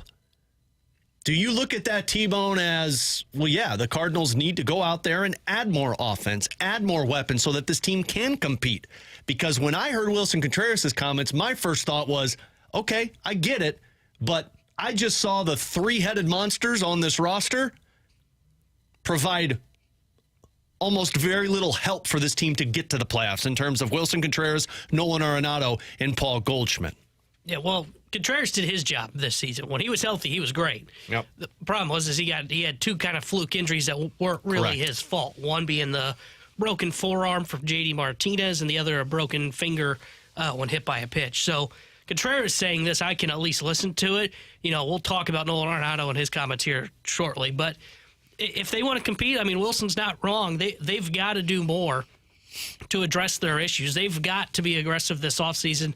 If they want to be contenders, they need to upgrade the offense. They need to try and shoot for a higher ceiling with their rotation. I think the problem with the Cardinals, and this is why I was critical of the offseason that they had, was not only did they build it just to raise the floor, not so much the ceiling, but they also did it so they had an out if it didn't work. And anytime you build for an out, for if it doesn't work, tells me you probably think it's not going to work. You know, they probably knew that this rotation wasn't going to end up being great, and it wasn't. It was like bottom 10 in ERA. Well, Michael Gersh essentially told us they're just there to get through the season. Exactly. Their offense, like, I don't think anybody saw what happened to Paul Goldschmidt and Nolan Arenado coming, but to Contreras' point, if they are going to be competitive again next year, they need significant changes, and the front office needs to make significant moves to help them out. They need a middle of the order bat. They need to try and find someone to pair with Sonny Gray. You know, they're going to have to continue to add reinforcements to this bullpen because odds are not everybody's going to be healthy in this bullpen again next year, and you still have the potential of what you'd be trading Ryan Helsley. So I get what Contreras is saying, and he's not wrong. If they want to contend next year, they need to be aggressive. But that's where it gets tough, is what is the direction the front office wants to go? Well, and that's why I'm not saying that what Wilson Contreras is saying is wrong. I just think it's interesting because the front office probably thinking, well, we're not going to be spending a whole lot of money, and your stars weren't able to carry you, so how much help can really make a difference? I do think it is very good that Wilson Contreras is pushing back just at the front office, just like Nolan Arenado did a couple of years ago. because I think you want your roster to be putting pressure on the front office to say, this isn't good enough. I liked the quote, by Wilson at the end where he said, if I was the front office, I'd be hungry to own this division, but we haven't owned it for the last 2 years. I mean, those are some massive words thrown at the front office saying, like, guys, this division is attainable, but the roster's not put together well enough for us to get there. I think this does put a lot of alarm bells towards the front office. My only thing is I don't think it does anything, the front office mindset. They know where they're at. They know what they're going to be spending. They know what the plan is, even though they're not telling us what the plan is. Maybe they don't know what the plan is. I don't think they have a plan. You can have players continue to do this all day long, but if you've got a front office that's set in their ways, I don't think they're going to be any aggressive or any more aggressive. And I think to Contreras' point about the division is, doesn't it feel like the Cardinals have kind of, what would be the right word here, overlooked the Milwaukee Brewers for the last handful of years? They always talk about, we want to win the division. We want to get into October. And once we get into October, anything can happen. I saw a stat the other day last week that said, on average, it requires 93 wins to win the NL Central over, I think, the last decade. Well, they haven't built a team to be a 90-win team. Yeah. They built this roster, and we said at the time, after the offseason was done, 86 to 87 wins. I was a little lower than that. I said 80 to 85. Oh, yeah. I thought I was somewhere between like 86 and 88. And they're going to be right about where we said. Now, I thought they got better at the deadline. I was wrong. But I look at them and I say, you never looked at the division as a threat, and everybody could see that the Cincinnati Reds could potentially be coming. Everybody looked at the Chicago Cubs and said, maybe they take the next step forward. Nobody really talked about the Milwaukee Brewers, but then they just take off and run with it, and they don't even look back, and the Cardinals never put up a fighting chance against them. It just feels like they have looked at this division and said, we are the crown jewel of the NL Central. When that hasn't been true, Wilson Contreras brought up the last 2 years. That hasn't been true for the last 5 years, that the Cardinals haven't been the crown jewel of the NL Central. They've been the Milwaukee Brewers' little brother for the last 5 years, and the Brewers have kicked the crap out of the Cardinals in that span. So to Contreras' point, this division definitely is attainable. There is no juggernaut in spending in the New York Yankees. There is no A.J. Preller of the San Diego Padres and the billion-dollar Death Star that is the L.A. Dodgers.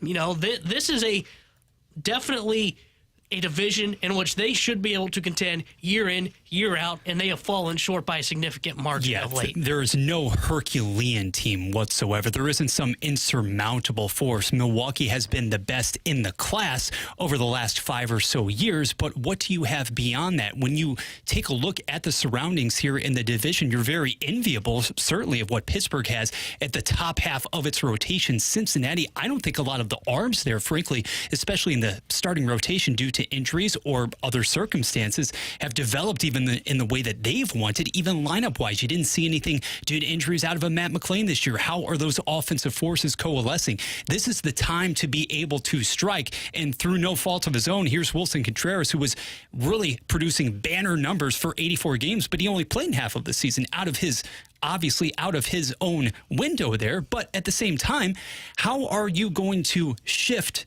the look here? How are you going to shift the landscape? We go back to the trade deadline, guys, and what is fundamentally different than that point when you understood, okay, the money is going out, it's coming back in a comparable amount, or vice versa. When you are strapped, in a manner of speaking, and you know that if anything, there's going to be more slashing next season. In all likelihood, in theory, there's going to be more slashing. So how do you go out and actually acquire the middle of the order thumpers who would in turn put you over the top? Realistically speaking, you know the areas to address, but if we're just going to sit here and basically expect some of the young individuals, the Mason Winds, the Jordan Walkers, the Alec Burlesons, to take those proverbial next steps, that's great, but what has to take effect? Are you suddenly going to alter the way in which your coaching staff is assembled? Because if you're not changing any of the other parts and you're just hoping that your youngsters finally take those next steps, what's different? It's all the same. So I'm glad you said young.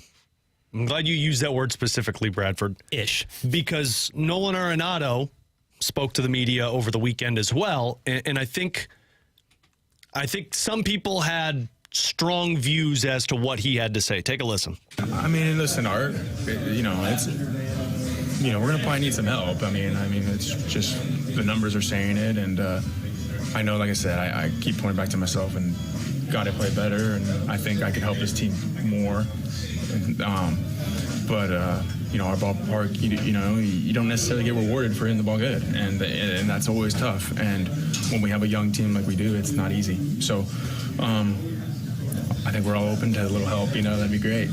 So I don't know if that's going to happen, and if it doesn't, it is what it is. We just got to continue to find ways to get better, and I think we will. So I couple of things real quick. I think it's important to note that this isn't like Nolan Arenado voluntarily just throwing this out there. He was asked the question, do you feel like the Cardinals will need to add some offensive help this offseason? And that's the answer he provided. Basically said, yeah, because I didn't hit. Yeah, and that's the other thing, because I think a lot of people, T-Bone, got upset with him calling the Cardinals young again, saying like, well, this is a young team, and this ballpark doesn't provide you a lot of gifts when you hit the ball really well, and so we need some help. But Arenado did point at himself, and he said it in Katie Wu's piece just as much as he said it on that audio that you just heard, that, look, I have to be better. But, I do somewhat see where Nolan Arenado's coming from. Now, by no means is this team young, because if you look at their average age, you're probably a lot older in Major League Baseball than most teams. But that's a lot on the pitching staff. You do have a lot of veteran players on the offensive side. Paul Goldschmidt, Wilson Contreras, Nolan Arenado. You basically logged down your bench with two guys that were basically touching retirement, and Matt Carpenter and Brandon Crawford. But I think when Nolan Arenado uses the word youth, to me, it feels like he's talking about the inexperience. I mean, a perfect example is Alec Burleson. Alec Burleson has tailed off in this last couple of months. Now, he's still going to end the season potentially over average in OPS plus, but it's not what he was in the first half where he was carrying the team on his shoulders. But this is the first time Alec Burleson has ever even touched 140-plus games. He might finish the year playing 152 games. You look at Brendan Donovan. Brendan Donovan's been through this before. He's been to 126, 95 last year, 147-plus this year. But Lars Nootbaar hasn't gone past 117 games. Jordan Walker hasn't gone past 117 games. Nolan Gorman hasn't gone past 119 games. I think what Nolan Arenado is saying is the inexperience on this team, which makes sense. I mean, you do have a lot of players who are playing in their first, second, and third years. That's not an excuse to be struggling, though, because I see a lot of other teams having success that do have players that are playing in their first year, their second year in Major League Baseball. The difference are those veterans, and that's where it goes back to Nolan Arenado pointing at himself. You can't start by saying we need help because we're young without pointing at yourself and saying, I need to be better first. Yeah, I don't know. That comment sits a little wrong with me because – look, he does still say, you know what, I had to be better, and he's right. I mean, the whole reason the Cardinals are not a playoff team, and because of Arenado and Goldschmidt. There's a big pie to divvy up. A big percentage belongs to Arenado and Goldie. And I don't want to hear that they're a young baseball team, if I'm being honest. Are they young in age? Sure. You know what? I think they're 11th youngest team in all of baseball. They've got experience. Now, to your point, Burley and Wynn, they're kind of learning on the fly. But those guys have been your best hitters, even though they've struggled in the second half. But Nolan Gorman was in year 3 as a big leaguer, 2.5 because he came up in 2022. Well, that's the thing. Nootbaar, it's like same thing. Brendan Donovan, same thing. Yeah. The young guys just didn't develop. And the reason that this team, and we talked about it for I don't know how long, and it was my biggest fear when they signed Matt Carpenter, was they blocked the bench and with Brandon Crawford and Matt Carpenter. Like that's what happened this season. They didn't want to make these moves. They didn't want to call up a JC sooner. They didn't want to call up a Luken Baker sooner to see what they had. They didn't want to go with 3 catchers and Ron Herrera. Sure, those guys are young. We also have seen in their small sample size that they provide a spark. This whole notion of they were young, that kind of hurts us. That's just baloney is what it is. Because the veterans did not help them on the bench this season. You know, Nolan Arenado, Paul Goldschmidt fell off of a cliff offensively, and that did not help the Cardinals this season. They are not the youth that he refers to in that of we're a young team is not the reason they lost baseball games this season. It's because their pillars did not perform, and then they did not have roster flexibility to try and help themselves throughout the regular season. Yeah, the average age of the offensive players on this Cardinals team, 27.7. These are the teams that are younger than the Cardinals in terms of their offense. Boston, LA Angels, Miami Marlins, Tampa Bay Rays, Cincinnati Reds, Baltimore Orioles, Detroit Tigers, Oakland Athletics, Milwaukee Brewers, Washington Nationals, Cleveland Guardians. 3 playoff teams. So 3 playoff teams, 2 of them in the American League, 1 of them in the National League. Yeah. And I don't, to me, they're not losing ball games because they're young. Now, maybe some of these guys haven't been able to figure out kind of the ebbs and flows of a season And yet. that's the part. I don't go off of age more than I go off of inexperience. But I think when you think of Jordan Walker, who's gone up and down through Memphis a couple of times, Nolan Gorman, who's done it, I'm with you on the Donovan and the Newpart. Those guys aren't young. Those guys may have a younger age, but they're not young. They've been in major leagues long enough.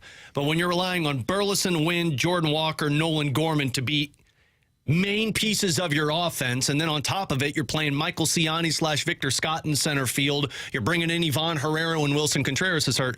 I can see where some of the inexperience is showing its ugly head this season. Yeah, I just look at it and I say, what's their biggest issue? They don't have talent. Yeah.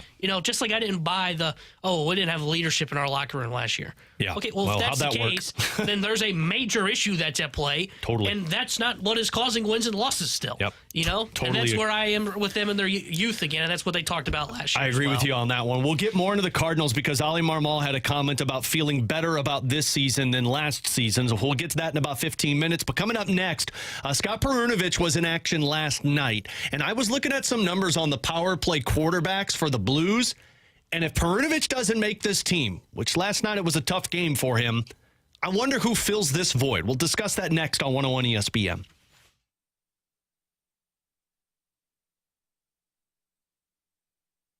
Everything St. Louis sports with Brooke Grimsley, Dan McLaughlin, and Randy Carricker. The Opening Drive, weekday mornings from 7 to 10 on 101 ESPN. The Opening Drive is presented by Sumner One.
Shane Company knows fine jewelry. That means a lot when you're looking for a dream engagement ring, a beautiful keepsake, or the perfect gift. Come see us in store and compare our wide selection of diamonds, rubies, and a rainbow of sapphires in different shapes and sizes. Create your dream engagement ring and browse our selection of fine jewelry gifts.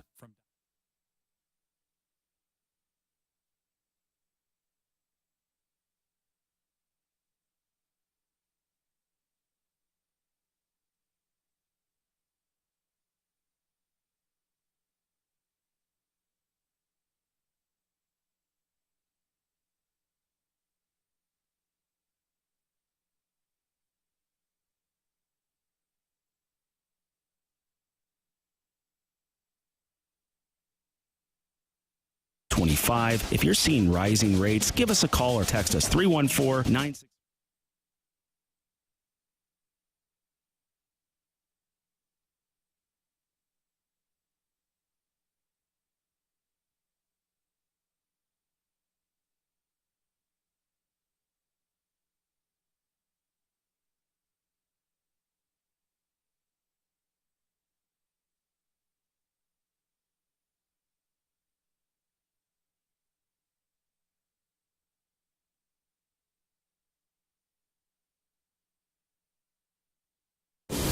is exactly where you want to be listening to us. It's BK and Ferrario, live from the Car Shield studio on 101 ESPN.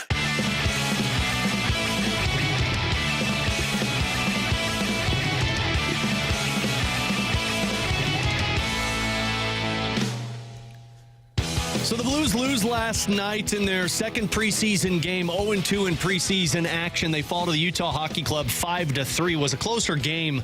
Blues had the chance to tie things up there late in the third period as Simone Robertson would score a goal late to make it 3-3. They'd give up a penalty shot. Utah would score 4-3. Blues had the puck in the offensive zone. They pull the goaltender, and the puck comes up to the blue line, and Scott Perunovich is standing right there. Oh, I bet he kept it in then. He didn't. Oh. Scott Perunovich got run into by Carcone of the Utah Hockey Club. He got pushed off of the puck. Carcone got a breakaway and scores the goal to make it 5-3. And Drew Bannister made a comment before the first preseason game on Saturday, and he was asked what they look for in preseason, like what you're paying attention to. And he said, look, a lot of the stuff you don't pay too much attention to because it is a lot of younger players that are headed back to junior hockey, headed to the American Hockey League. You just want to see them compete.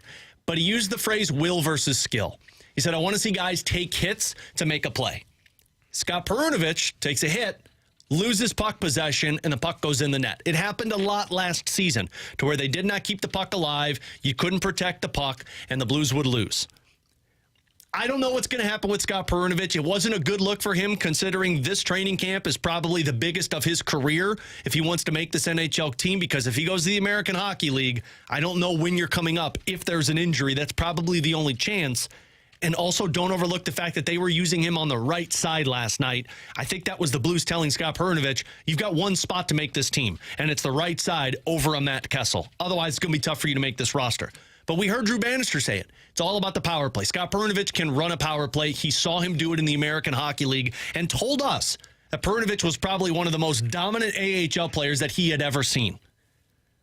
I went and looked at this last night, T-Bone. Would you say that 25 points for a power play quarterback is a good number in the NHL for one whole season? Sure. Feels like a lot, but sure. So there were 9 players last season that had 25 or more points as a power play quarterback, a defenseman on a power play. I can go out on a limb and say there was not a Blue that did that. There was not a Blue that did that. I'll get to that momentarily. So that's a smaller number. Lower it a little bit. When you get to 20 or more points, there were 16 different defensemen who put that up last season in the NHL. The last time that the Blues had a defenseman who put up 25 or more points on the power play was Kevin Shattenkirk in 2015-2016 season. It has been almost 10 years since the Blues have had a power play quarterback to put up 25 or more points. And mind you, since that time, the Blues have had successful power plays. They've had a couple of seasons where they've been top 5, top 10 in the power play category. If you want to narrow it down to that 20 or more number, the Blues have done it twice. And not one of them have been Torrey Krug. It was Alex Pietrangelo in 2019-2020, and it was Kevin Shattenkirk in 2016-2017. So why am I bringing this up? Because if Scott Perunovich doesn't make this roster and isn't playing on the power play, the Blues are still searching for this. I don't know who does this for the Blues. Maybe Justin Falk, because my guess is he's going to be power play quarterbacking your number one unit. But one thing is certain. Now, look, the Blues have been in the playoffs for a lot of these years when they didn't have guys who were putting up 20 to 25 points. But if you go off of 2020-21 season all the way up until last year, these were the top numbers by a defenseman on the power play. 13, 19, 14, 13. You're going to have to touch 20 points at some point if you want to have success this season. And the question's going to be, if it's not Scott Perunovich, then who? Yeah, so it's interesting because, I try to figure, is this on the defenseman or is this the pieces around the defenseman for the power play? And I think you're right. Probably the guy that you look at is Justin Falk if it's not Perunovich, because I don't know if you really have anybody else that you feel comfortable. Because I know Curbs likes the idea. I don't know if I like the idea of Parayko. I ain't putting him on it. Same with Broberg. I don't think you go about it that way, and I've seen Nick Liddy do it. I think the only other guy that potentially has this chance is Falk, and I think the reason you say that I would say that is because I think he's got the goal-scoring capability to help you get there. Like Shattenkirk had, I think it was 6 goals in that season in which he did that. Got to that 25-plus point mark. But the other reason that I just don't know if you're going to see a defenseman get here, and this is why I think their power play, it does need to improve. I don't know how much I think 5-on-5 they're going to be better, but I still think you need a good power play to separate yourself, especially in the Western Conference. To me, it could be the thing that determines if they're a playoff team or not. But you think about what the Blues have had on those flanker spots since Perron left. I don't know that Falk can get to 20 points on a power play because they just don't have those guys that have the one-time shot with them. Yeah. Like, who's going to be that right now? Is it Kyrou? Booch? Right now, my guess is it's going to be Braden Shen, and if Bolduc makes the team, it'll be Bolduc. Yeah, and like they've got okay one-timers, but it's not what Perron was. No. You know, you don't have what Perron was. Yeah, and that's why, even though I don't know if Falk can get to that spot, I don't know if Falk's got the help around him if he is the quarterback. Same with Perunovich. If Perunovich does end up becoming the power play guy, I don't know if they've got those guys on that bumper there to really help them out, because that's what would have led to Shattenkirk having success. That's what you need on a good power play, is those one-time shots, so you're not settling the puck, allowing the goalkeeper and the defense to kind of recover on the fly. That's what they've been missing since Perron left. Yeah, well, you're going to have net front presence. Like, this power play can't thrive without a one-time shot. Shen had it last year. Shen's probably going to be that guy for you. Jake Neighbors is going to be the beneficiary of a lot of goals on the power play because he's going to be standing in front of the net. You're right. The question comes on that other side. Who's that one-time shot? Holloway had a really nice shot last night. Does he get an opportunity to do that? Bolduc has showcased it. Dvorsky's going to have a tough task to making this team. He's got that one-time shot. The points are going to have to come from that defenseman either being able to score goals, which I don't think Justin Falk has that shot to score goals. If you're doing that, that's Colton Parayko, and I don't think they're going to put Parayko on the power play. Especially after we talked with Radek Foxa off air yesterday, or Centene, and he was like, first shift on the ice, Parayko took a shot and hit me in my knee. Not a lot of guys want to stand in front of Parayko when he takes those boomers, but you're gonna have to get points off of deflections and rebounds. You're not getting them off of those one-time shots. It's gonna have to be really crisp passes, and you're gonna have net front presence. But like, that means you're probably going to have to get about 20 assists if you want to put those types of numbers up, which means this power play is going to have a lot of success in front of the net. And that's the thing that it's going to be tough for. Like, Scott Perunovich doesn't put the puck on net. Perunovich passes the puck a lot. And this isn't a power play that can afford a quarterback to pass the puck. Yeah, it's going to have to be put it on net. That's exactly what I was going to say. Is I almost feel like when you judge the quarterback, whoever it ends up being, Perunovich, Falk, Parayko, whoever it may end up being this season, I don't know if you can judge them based on their point production, but more of what the eye test says. Yeah. To your point of Perunovich not shooting the puck. If Perunovich would shoot the puck and try and get it on net more, you may get a couple of goals that just bounce your way because of what you talk about in the net front presence that they'll have. He's got a really sneaky good shot to where when he wrists it, it's low. Joey always talks about shin high. It's a shin high shot. And when you have that, it's tough for goalies to see it, / it's tough for anybody to stop those shots. The problem is he won't shoot it. And that's what happened last night at that 6-on-5 with the pulled goalie. He had the puck at the blue line, and somebody pressured it, and you couldn't keep the play alive. I think the Blues are telling Scott Perunovich, we need you to be this for us. The problem is if you're going to make the mistakes, it's hard to keep you on the roster or have you playing if you're only going to benefit on the power play. And you got an assist last night on the power play. It was great.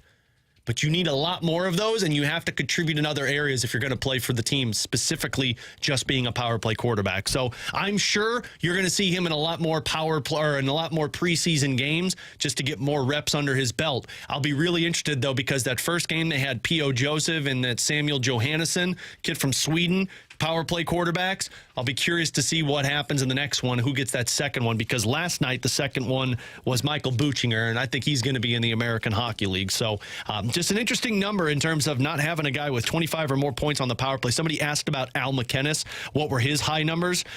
He had 36, 35, 27, 28, 32.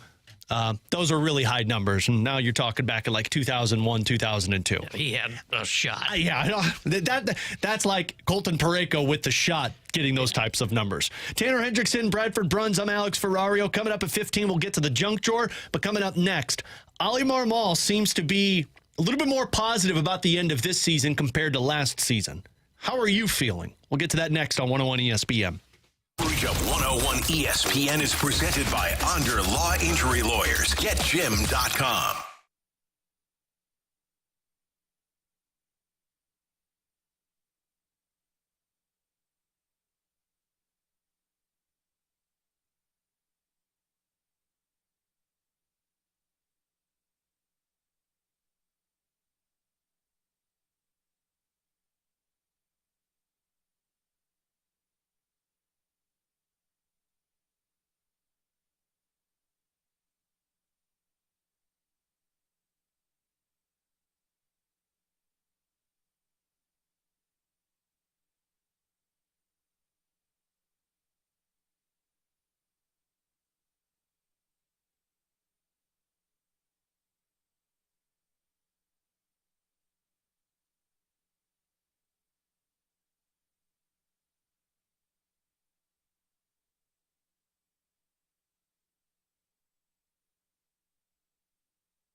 Alex Ferrario back with you to talk about my friend and insurance agent Tracy Bibb, reminding Missouri and Illinois drivers it's hard insurance market right now, meaning companies are seeing a lot of rate pressure, so they're increasing your rates, which means you're paying a lot more money than you probably should be. Companies are also canceling people who have had accidents in the past, but when you're with Allstate, specifically with Tracy Bibb and her team, they've got better rates and can write coverage for more situations, even when other companies aren't able to write one for you. So, Missouri or Illinois resident, reach out to Tracy Bibb today and see how she can save you money as well as keep you covered. You hear me talk about it all the time. She's been taking care of the Ferrario family since 2016 for our home and auto insurance. I love what they preach. You get incredible customer service to where she's always available for you. It's not a matter of if something happens, it's when something happens. And when it does, Tracy's there for you. Give her a call today. Tell her Alex Ferrario sent you. 314-328-4260. That's 314-328-4260. It's no fib. You're always in great hands with the Bibb.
The clock is ticking.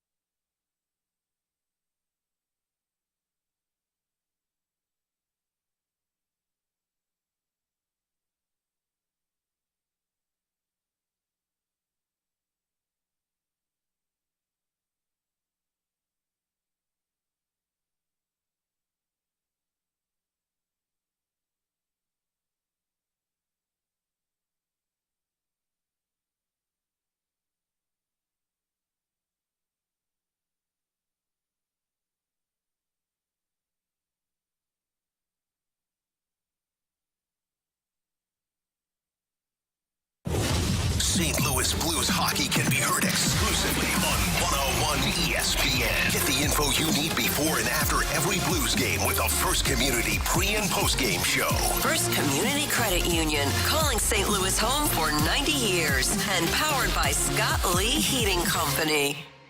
101 ESPN Sports Center. MU takes a hit in top 25. I'm Bradford Bruns with your Sports Center update, powered by Saliga Heating and Cooling. Following Missouri's uber close call versus Vandy on Saturday, AP voters have dropped the Tigers to number 11 nationally. Mizzou now receives that first bye before visiting Texas A&M October 5th. Illinois, meanwhile, currently ranked 19th. Penn State looming this weekend. Pro game 101 ESPN carries Jacksonville Buffalo tonight. Elsewhere, Cincinnati hosts Washington. Diamond business, Ollie Marmol's Cardinals are idle after taking 2 of 3 from Cleveland. Tomorrow, Michael McGreevy faces National League worst Colorado. The Sports Center update was brought to you by Saliga Heating and Cooling, an independent American Standard heating and air conditioning dealer.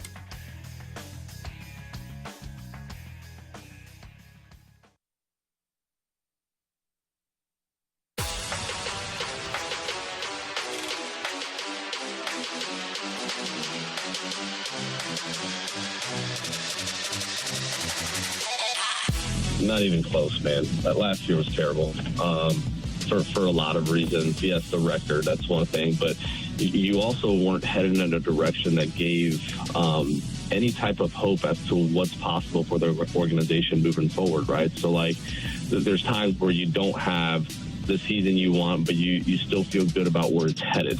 This is one of those, right? Like, we have a lot of young guys. Did we have the season we wanted to? No. But when you look at this club and you're able to remove yourself emotionally from the win-loss column and just say, all right, where are we headed? There's a lot to be excited about for the future. And you got some young guys in Donovan, Burleson, Newport, JC, Walker. You go down that list, man, Mason, Herrera, Pajes, Yanni, Victor Scott. I mean, that's a lot of first or second year guys all bunched into one club, right? So when you look at where are we headed, what's possible for the organization when you look 1, 2, 3 years down the road, then there's a lot to be excited about. That's the voice of Cardinals manager Ali Marmol on KMOX, the Sports on a Sunday morning show. Speaking of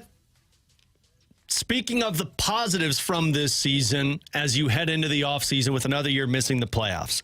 And look, on the surface, I understand where Ollie's coming from. He was asked if this offseason or this end of the season feels different than the end of last season. Any fool would say, well, of course this feels better. Because we were one of the worst teams in Major League Baseball last year, and we were potentially picking first overall. Get it. Like, yeah, you feel better. Here's the part that I don't understand, T-Bone. And with Tanner Hendrickson and Bradford Bruns, I'm Alex Ferrario. You heard him mention that at least you feel like there's a direction. And he listed off a lot of the names. And look, some of them I get. Mason Wynn. A lot of Cardinals fans should be excited about Mason Wynn. That dude looks like a star. And you're just touching the surface of what he could be. Alec Burleson. It's kind of where the list ends for me, though. Like, Brendan Donovan has been there. You know what Brendan Donovan is. You still don't know what Jordan Walker is. You still don't know. He didn't even mention Nolan Gorman's name. This dude's bringing up Pedro Pajes' name. Did he mention Ivan Herrera? Yeah, he did. He did? Okay. I heard just like listing through them. So, like, you get some of the forgot was Gorman. Wonderful. Or omitted. So he's listing off all of those names, which, again, on the surface, you see the players, you see the stock, and you're like, yeah, I get it. But he said that it feels like there's a direction.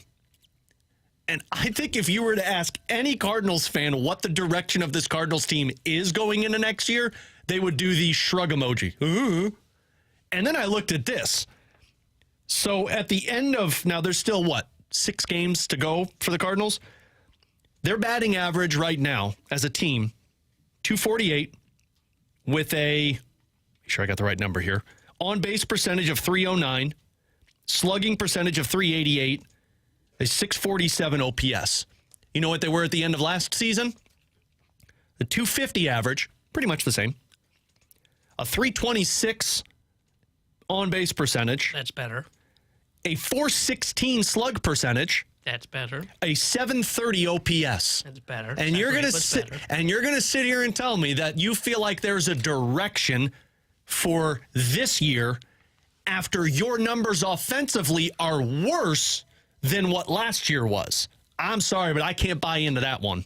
Yeah, I don't know if I feel worse compared to what happened at the end of 2023, but I knew what they needed to do, right? Like, we all knew at the end of 2023, what did they need to do in the offseason? Well, laid out the plan. Mm-hmm. It was pitching, pitching, pitching, and they did that. The thing that I have trouble with here is, okay, well, sure, you had some developments with your pitching staff. So Andre Palante, that's a win. You've got Eric Fetty for next year. Quinn Matthews looks like he's legit. Michael McGravy looks like he can be a big league starter. We'll see more of him on Tuesday. Problem is I don't know what your core is offensively. I don't know if this core is going to work. And I understand some of the excitement around those guys that Ollie listed off. Look, I'm still high on Jordan Walker. I'm still high on a Victor Scott. But you don't know the direction of those guys because the Cardinals didn't stick with it. Well, the other thing that is hard to kind of look at with the Cardinals is the fact of the matter that though we mentioned those young guys, look, Burleson, Wynn had a great year. Wynn's 2% below league average. Burleson's 2% above league average. And there's a chance by the end of the season he's at or below league average. Yeah. And I've seen them have these young guys before, like Nolan Gorman, that have fallen off of a cliff in their development, which is definitely very much in the range of outcomes next year. And the fact that I saw that with Nolan Gorman, the fact that I saw that with a Jordan Walker this year, I just don't feel as confident about the core moving forward. Look, if one or two of those guys was hitting, if you looked at Jordan Walker and he had a full 162 season with the big league club, and he played well like he did when he came up last year, okay, I can see how we sell ourselves on that. Brendan Donovan, you know what he's going to be. Lars Nootbaar had another Lars Nootbaar season where he's hurt has 2 or 3 stints on the IL and ends up being like 5% above league average, and it's all because of one hot streak in a month. I don't know how you can look at this current core of Cardinals and say, we like what the future looks like, because all I see is a giant question mark, and that is, I talked about this a couple of weeks ago. I said, if they can't figure it out with this young core, welcome to a rebuild. Because they've only got 2 hitters in their minor league system that are worth keeping an eye on. That's J.J. Weatherholt, and that is potentially Chase Davis. Outside of that, they do not have much down there. And both, by the way, are a couple of years away before you're even talking about them at the major league level. Sorry, Bradford. Yeah, no, I'm with you, because in all likelihood, let's be frank about the prospects of this organization and this team entering next year. You're not going to tack on X amount of payroll for veterans to suddenly litter the middle of your order. So what are you going to have to do? You're going to have to rely on the guys coming back basically for those real sophomore campaigns, okay? Namely, Wynn and Burleson. You would love to be able to pencil in a Jordan Walker. I know that on this show, on various programs on the station, we have stated, okay, next year is going to be the make or break season for Walker, but 2 of the linchpins, the 2 biggest linchpins from your lineup this year have been Wynn and Burleson. Now, what happens if next season you essentially run it back, guys, and you run it back specifically with the biggest point of contention for so many people in this fan base? That would be the coaching staff. If there isn't this sea change, if there isn't restructuring as far as the developmental staff at the major league level, then what prevents a Mason Wynn and Alec Burleson from experiencing some degree of regression when you're talking about entering a second full professional campaign? You cited the numbers earlier, Alex, as far as Burleson never getting to this point, as far as games played in a season. Wynn has done a marvelous job of being able to weather the wear and tear of a season, but when those inevitable adjustments are made by pitchers across the league, what are you going to do if by chance next April and next May, Alec Burleson and Mason Wynn are getting off to worse starts than they did last season? Then from where is the production going to come? And that's what worries me the most. Well, and here's the thing, too. Like, if you talk about the direction of where this team was at, this season you were going to end the year, the category that I've always brought up of the thing that stresses me out the most about this team is runners in scoring position. You're going to end the season batting below 250 with runners in scoring position. Right now it sits at 224. Again, there's 6 more games. Things could change, not by a whole lot. You know where you were last year? 247 batting average with runners in scoring position. You have not gone on the incline in any area that we're talking about. Frankly, you're declining in the offensive category, and that's the thing. When he was listing off all of those names, that was all offensive players. Pitching is the area that you actually significantly improved on. So it's just hard. Again, I understand where Ollie's coming from. Ollie's looking at the bright side here. You got to get through the season, and then changes can be made. But it's hard to sit there and say that, yes, I feel better at this time rather than last year. And he even said, take the record out of it. When you take the record out of it, your numbers don't look any better. The guy that you relied on for 117 games last year of actually being a mainstay in your lineup, Jordan Walker, played almost this entire season in the minor leagues, and you didn't have a role for him until the end of the year. Nolan Gorman, who was supposed to be the 40 home run hitter for you and take a step forward, is going to finish the season in the minor leagues. The steps forward are 2 guys that had not seen Major League Baseball this season, and Mason Wynn and Alec Burleson. It's just hard to point at a direction right now from a Cardinals team and feel positive about it when you're relying on guys that are slowing down at the end of the season and not really sure who they are yet at the major leagues. Yeah, I think there are more questions at the end of this year than there were last year. We knew what their problem was last year, and we knew that they were going to try and fix it in the offseason, and they did to an extent. I don't know how you could look at the roster currently and say, here's what our core is moving forward because of the regression that we've seen from a couple of the young guys, and you have to ask those questions internally. Why did we not hit the season? Was it our approach? Was it something that the players just regressed on? There are so many more questions, in my opinion, at the end of this season than there were last. One more I wanted to touch on before we get to the junk drawer. Sorry, Bradford. As the home season has come to an end, I think it's important to note that Cardinals fans have made their frustrations very vocal this season to the front office. Now, How does the front office take it? That's going to be, I guess, the biggest question. But they announced it over the weekend. The season was 2,869,783, average of about 35,872. That's the lowest attendance number in a non-COVID affected year since 1997. And Cardinals official attendance this season with 80 home games was below 3 million. So like we just gave you that number for. I think everybody, a Cardinals fan, is saying, good, we showed the Cardinals how we feel about this team. We aren't spending money to go to the ballpark. The retort to that on the other side is going to be, what does the front office say back to the fan base? And that, we're probably going to have to wait until you get the press conference. And I got to be honest with you guys, even what they say at the press conference, I'm not going to put any stock into until I actually see the moves that take place. Yeah, it'll be interesting to see how ownership reacts, because I think they are more concerned about the RSN situation than anything else. Absolutely. But we'll see. I mean, we've referenced the quote before of Bill DeWitt's comments when they fired Mike Matheny. It's not just a town where 500 ball is good enough. Well, it's back-to-back years, and one, you were 20 games below 500, and another where you're going to be right at 500. And it's clear that Cardinals fans are extremely frustrated with the attendance numbers. That is no fluke that they finished below 3 million fans this year. Tanner Hendrickson, Bradford Bruns. I'm Alex Ferrario. Coming up next, we dive into the junk drawer here on BK and Ferrario on 101 ESPN. Wednesday night, the Blues are back on ESPN with preseason play. Shoots, he scores! Blues and Blue Jackets. Pre-game at 5, puck drop at 6. The wait is over! Your exclusive home for Blues hockey is 101 ESPN.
ESPN is your home for Blues hockey. And every month during the season, you can register to score a pair of tickets to an upcoming Blues game at Enterprise Center. New winners are picked every month throughout the season. Enter to win free Blues tickets now at 101ESPN.com or on your 101 mobile app.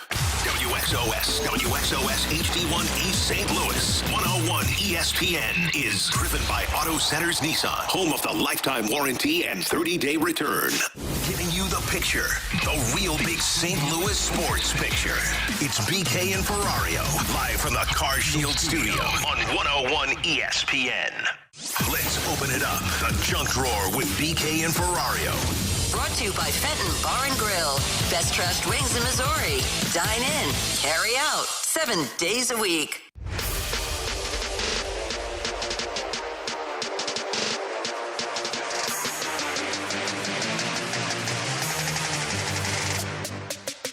All right, let's hand it over to T-Bone for today's Junk Drawer.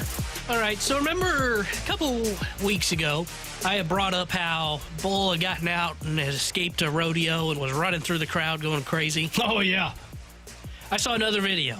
Uh-oh. Where not one, but let's see, quick math, 1, 2, 3, 4, 5, 6 bulls escaped in a rodeo and ran through the parking lot, took down the fence, and then just started going down the mall parking lot on their way out. In a mall, like a shopping mall? Yep.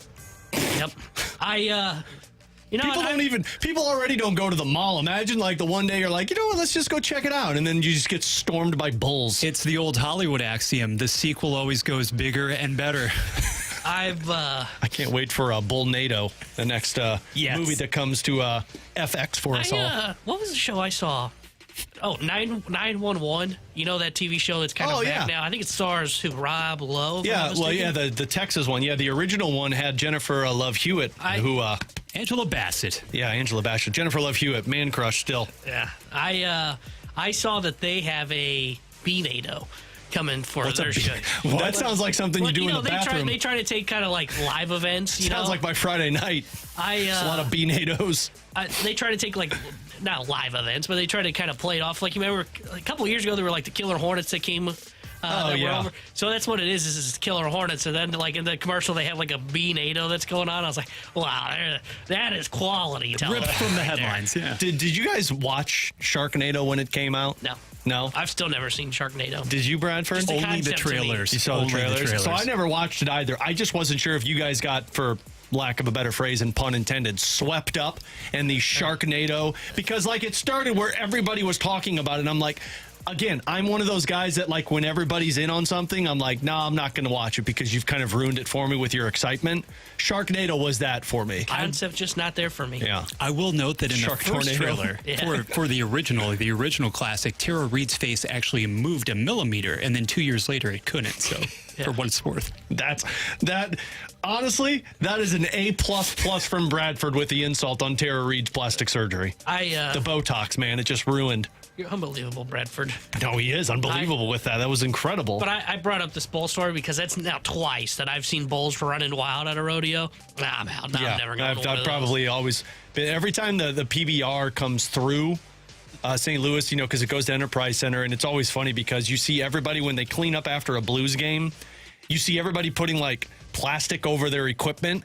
And I'm always like, what is this? And then you come in for the next home game after the PBR was there, and there's just dirt everywhere because it just like storms the entire stadium. It's hilarious. What about the running of the bulls? Have you ever been intrigued by that? No. Over in Spain? No. Hasn't Grant been over there? No, we should talk to him about it. People are crazy with that. A, I don't want to run. B, true. I really don't want to run where there's a bull that can, hit me from behind. Yeah, I've made a life decision that if I am ever in duress and I have to run away from something, I'm not going to do it. I'm just going to end it. I would go to see it, because it's just one of those that you have to see. Because there's always somebody that just goes to see it that gets hit by the bull. If you could be assured that you could watch from on high, the Gladiator events in the Coliseum. Put me in one of those. Put me in like a helicopter so I can just watch it from above. Because I know unless Sharknado comes and Bullnado takes you out, then you might have second thoughts about showing up to that. Tanner Hendrickson, Bradford Bruns. I'm Alex Ferrario. Coming up next, T-Bone asked an interesting question after 2 preseason games where goaltending was the most impressive. Let's set that aside for a minute. Who's the most inexpendable Blue this upcoming season? Who's the most irreplaceable Blue for this upcoming season? We'll talk that next here on 101 ESPN. Blues hockey is on 101 ESPN. Get the inside scoop on and off the ice with a Last Minute Blues podcast with Alex Ferrario, Jeremy Rutherford, and Donnie Fandango. Blues opinion, talk, and speculation. It's what we do. Watch or listen to the Last Minute Blues podcast on our YouTube channel or at 101ESPN.com.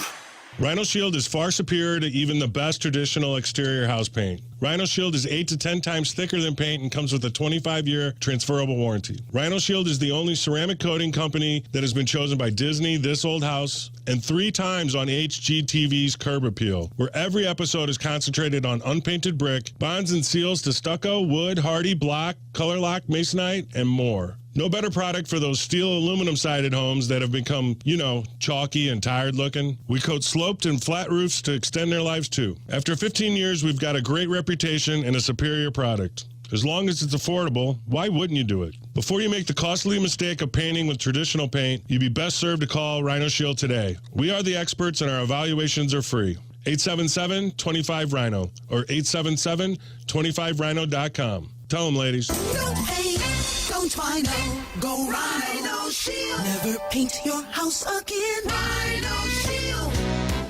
You can feel the excitement in the air. $29 is all you need at Frank Lita Mitsubishi. In the automotive outlet in Bridgeton. Frank Lita is coming up big. Every new Mitsubishi and every pre-owned vehicle, all just $29 down. $29. Oh, and the fan favorite new Outlander SUVs. 6 drive modes, 3rd row seating, and 0% financing. 0%. There's a flag on the play. It looks like finance interference. Not at Frank Lita Mitsubishi. All you need is a job and $29. And another fan favorite, the lifetime warranty. Lifetime, no charge. All just $29 down. $29. Take the winning drive to Missouri's #1 Mitsubishi dealer. Frank Lita Mitsubishi. In the automotive outlet in Bridgeton, yeslita.com. #1 based on the National Mitsubishi Report as of 9/1/24. New 24 Mirage, 19.3, 29 down, $320 a month for 72 months at 6% APR. Plus tax tag title to qualified buyers. Hey, it's Jamie Rivers for Window World. What do I love about them?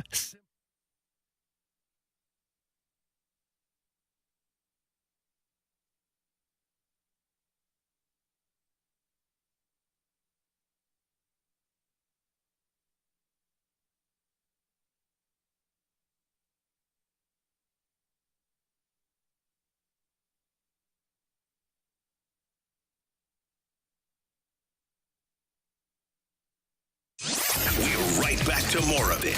It's BK and Ferrario, live from the Car Shield studio on 101 ESPN.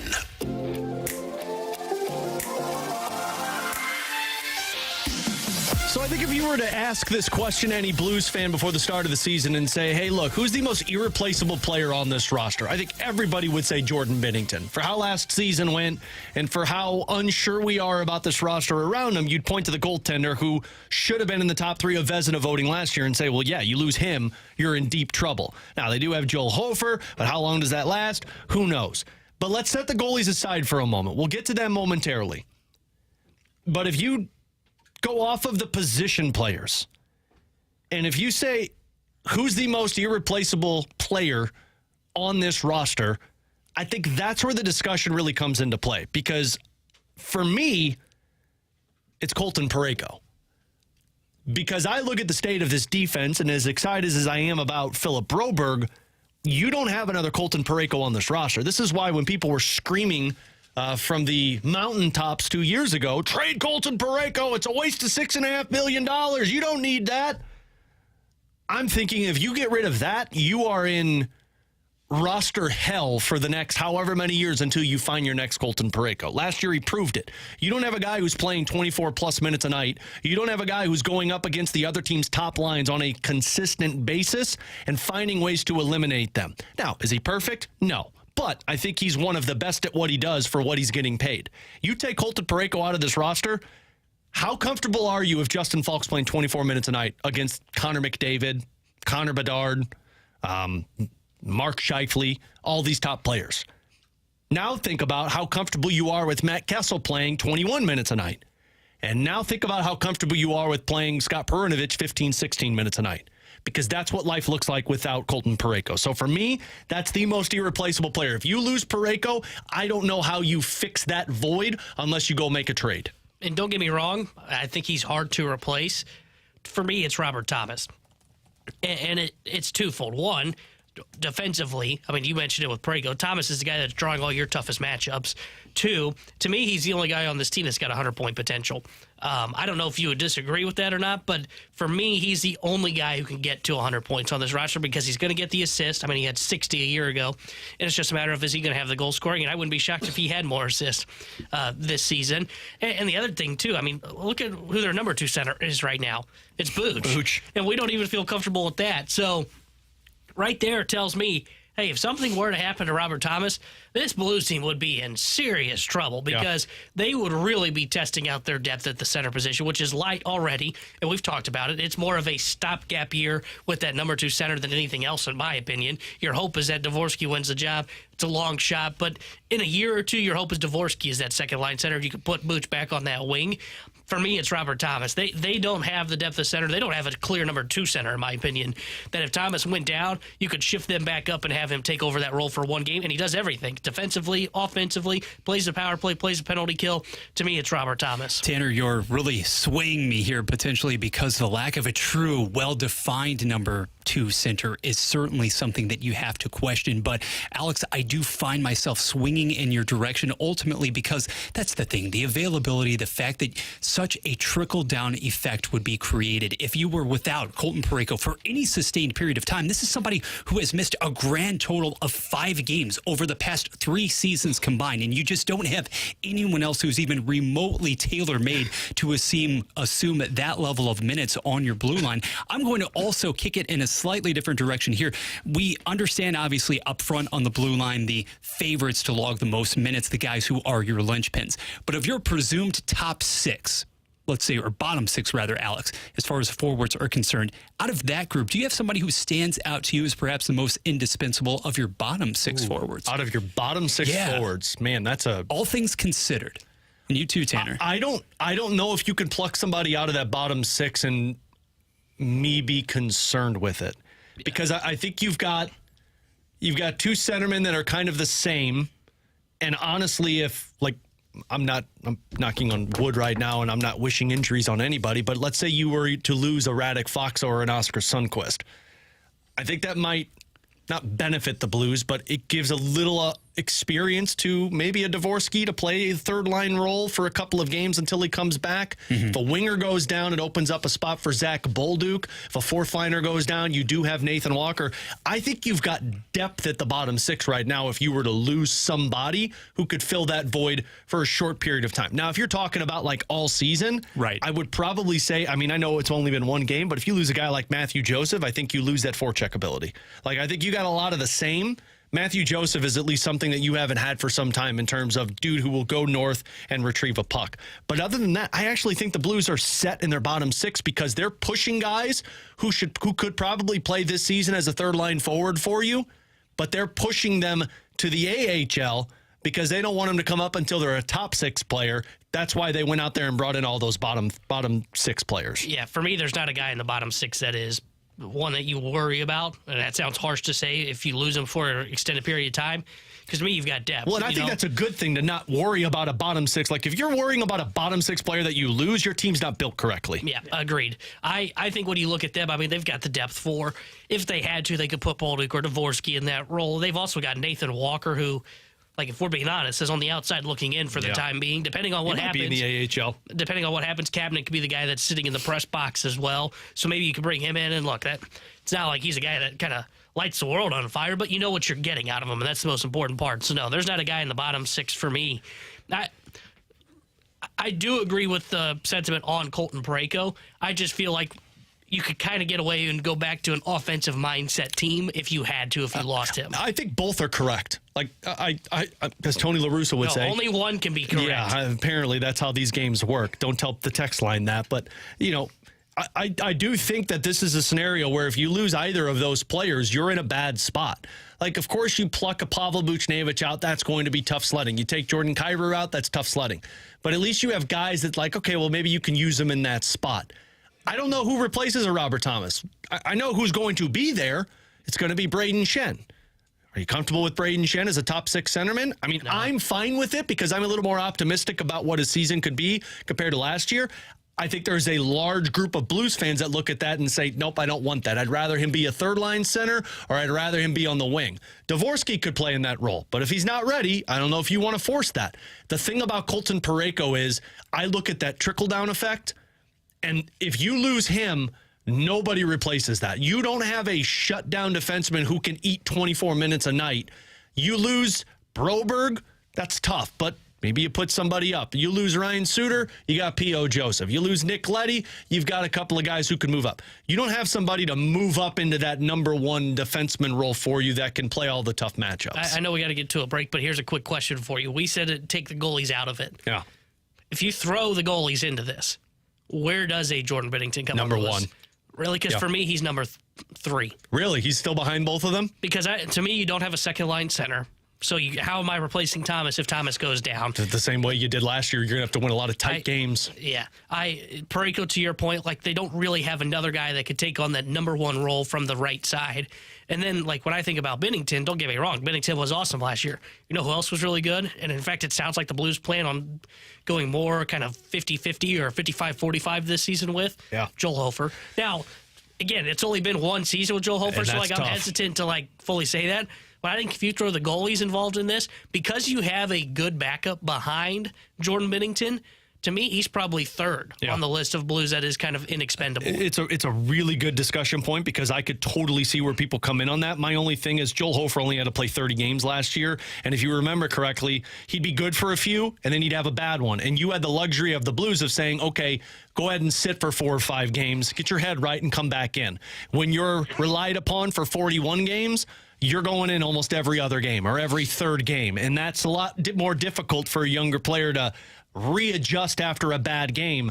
And the thing about Jordan Binnington is, and why I'd have him above the others, he finished last year with the 5th best goal saved above expected in the National Hockey League. And that was with a healthy Colton Parayko.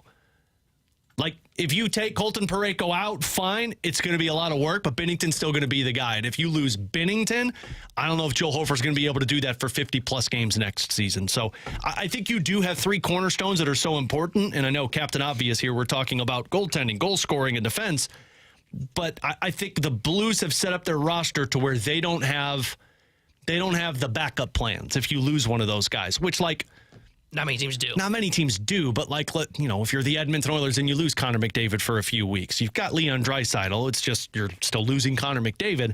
The Blues lose one of these guys. They don't have the next guy up. You're forcing a young player to be the next guy up, which is always tough in terms of development. Tanner Hendrickson, Bradford Bruns. I'm Alex Ferrario. Coming up next, you send us a scenario to our Air Comfort Service text line, 314-399-9646. We will tell you if we are in or out. That's next here on 101 ESPN. You can now watch 101 ESPN live on our Air Alliance Team Studio Cams. Catch every show live on our YouTube channel or at 101ESPN.com. 101 ESPN Studio Cams. Presented by the Air Alliance Team Heating and Cooling. Getting the job done quickly, correctly, 100% of the time.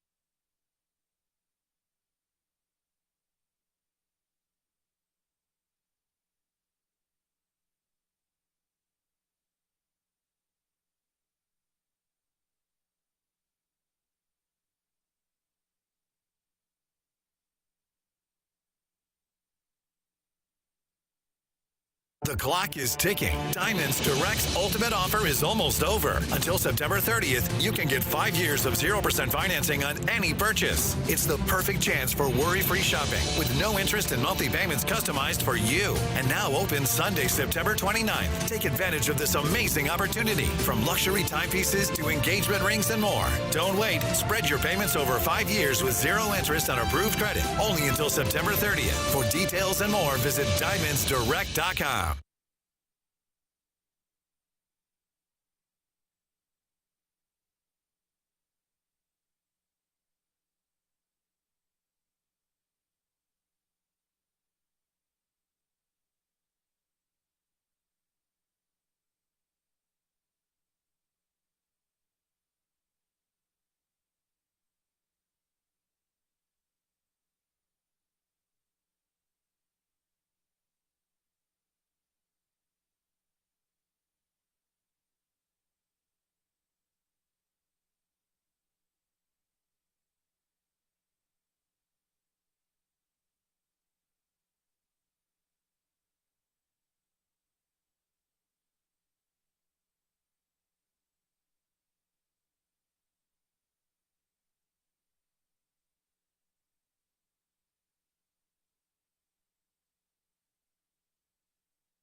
.101 ESPN.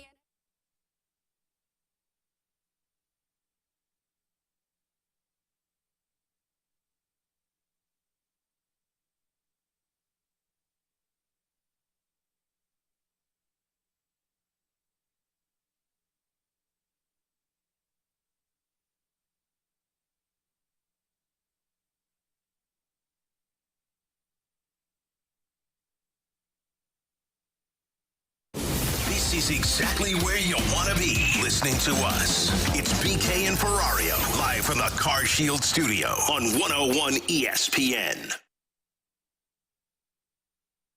It's in or out with BK and Ferrario.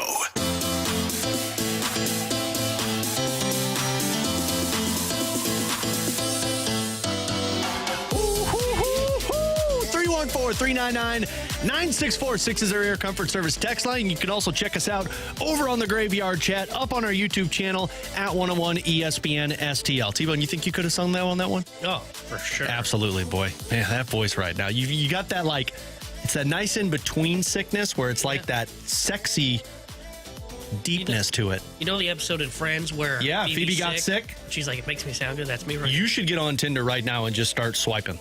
Rumble that baritone, baby. Yeah. That's what your profile will say. Rumble that baritone, baby. Nobody will know what it means. Send us a scenario. We will tell you if what it means. We are in or out. Just always get this. Urban Dictionary it. It's fine. Bradford's got this crazy mind you just don't know about.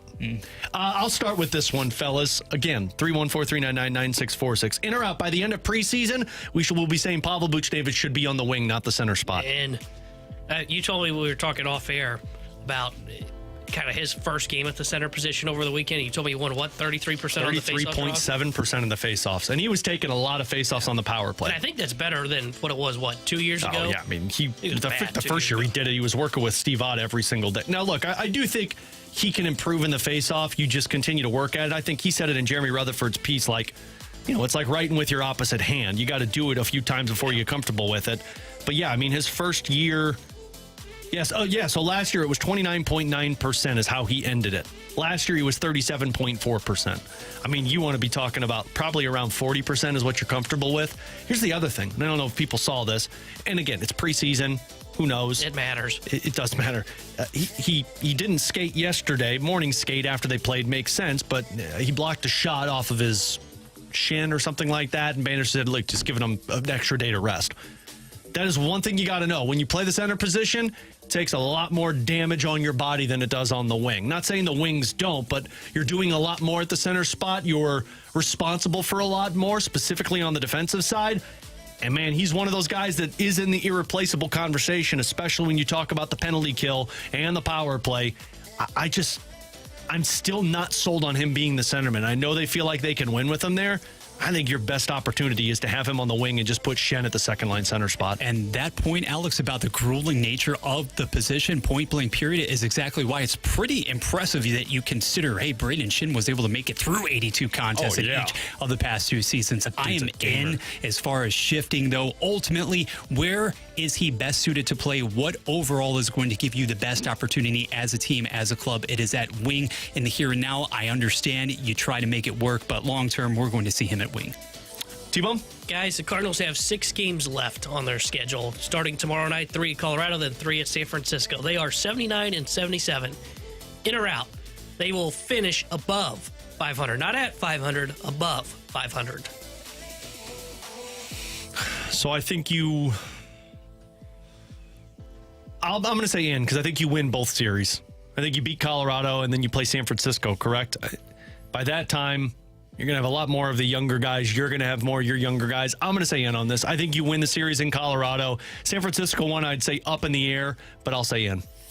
Unfortunately, you have no clue as to how tomorrow through Thursday will play out at Coors Field. That's always going to be the case, regardless of where you are in the standings. What are you talking about? Unfortunately, smash. Unfortunately, as well, you only receive one more start from one Andre Palante. Having said that, I'm most intrigued to see what McGreevy is able to do in that climate tomorrow, getting that nod. But considering, the lack of competition there in 2 other NL West squads, bottom feeders playing out the string, San Fran and Colorado, above 500, absolutely. Let's go with it. Boy, I can't believe that I'm out on this one. Really? I think they'll split these 6 games.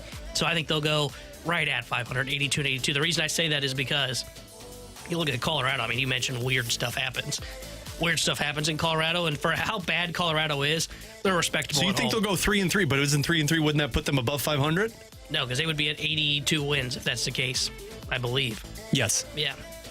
So they would get to 82 wins. Or no, I guess it would, 82 and, it would put them above 500. It'd be 82, You'd have to go 2 and 4 to be 500. Sorry. Bad math. Hey, man. All congested up here. The math was bad. Hey, man, it's okay. There's a lot of NyQuil flowing around in that system. I do think they will probably drop 2 or 3 from Colorado. Okay. Colorado's respectable at home. They're only 3 games below 500. So, I changed my mind. I'm in. It's fine, guys. We don't do math on this show. Bradford, what do you got? I will keep the math relatively simple with mine. Come on, man. 25-15 was your final over the weekend in a matchup pitting Tennessee against Oklahoma. In the latter's reel, I will say first SEC test. Now, according to the latest rankings, earlier in the program, we obviously referenced Mizzou goes from 7 to 11. You have Ole Miss holding steady at number 6. Tennessee actually vaults up to the 5th spot in the nation and has been exceedingly impressive at that to begin the year. In or out, guys, Tennessee finishes the college football season, playoff picture included, in the top 5. So you got Florida, Kentucky, Mississippi State. Man. Not a murderer's row like some other conference but you got teams, Alabama and Georgia. And we all know Vanderbilt, the slobber knocker that they are. That's going to be tough for them to deal with. I'm going to say out. This weekend. I'm going to say out because if you have 2 losses, even if they're against Alabama and Georgia, I don't know if you're in the top 5, playoffs included, so I'll say out.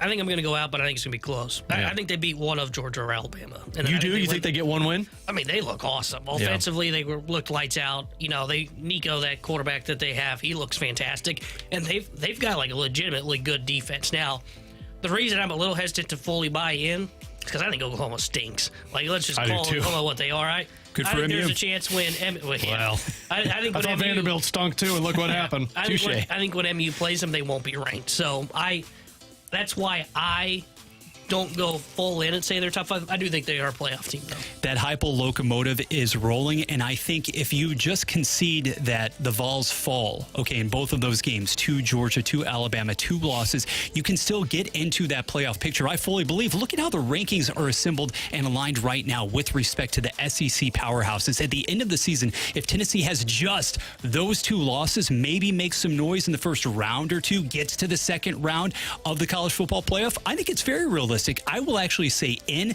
because the quarterback play hasn't been better anywhere else in the country so far. All right, let's get to some of these on the Air Comfort Service text line from the 314. In or out, Nolan Arenado has a bounce back next year and gets back to his career normal numbers.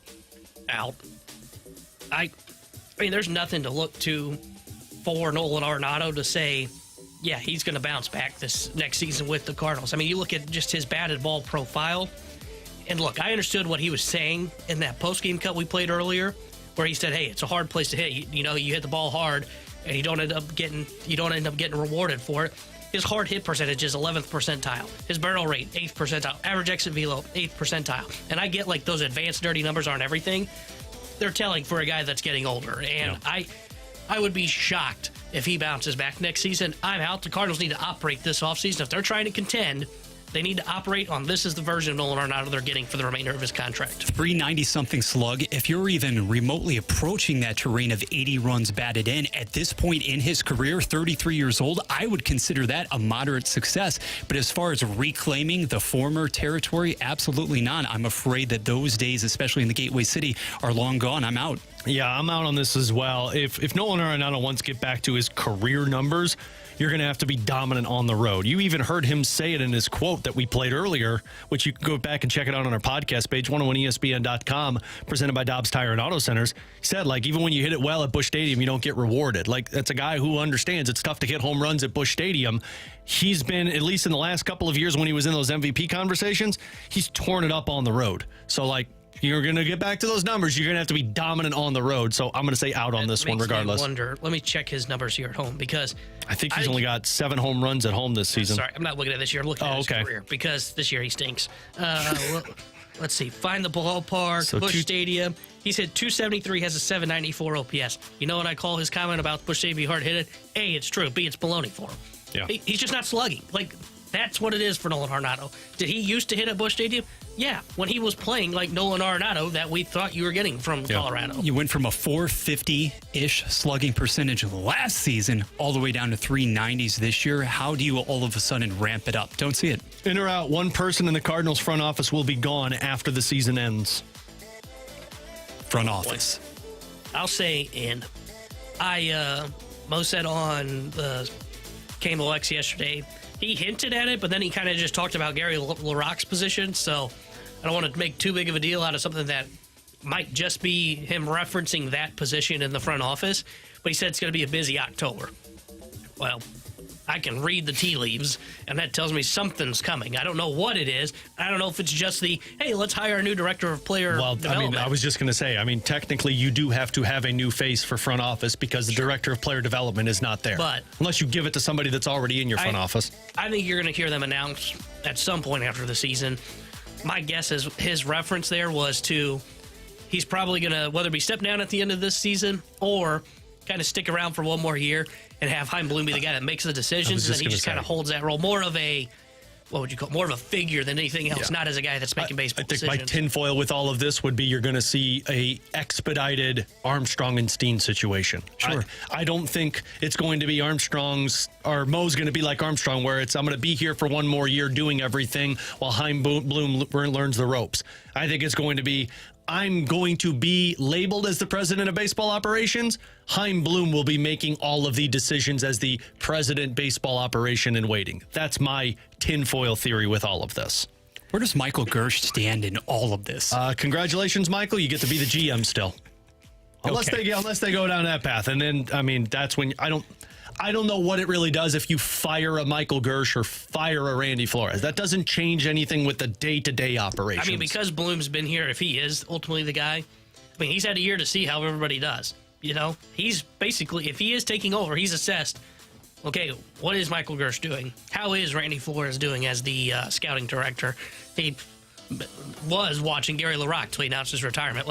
All those things he's kept an eye on because it wouldn't shock me if Chaim Bloom is named that guy, the player, Fobo, that he would look to hire some of his own people. Look at the Mets. They hired, I might draw a blank on his name, the old Brewers guy, to be their Pobo.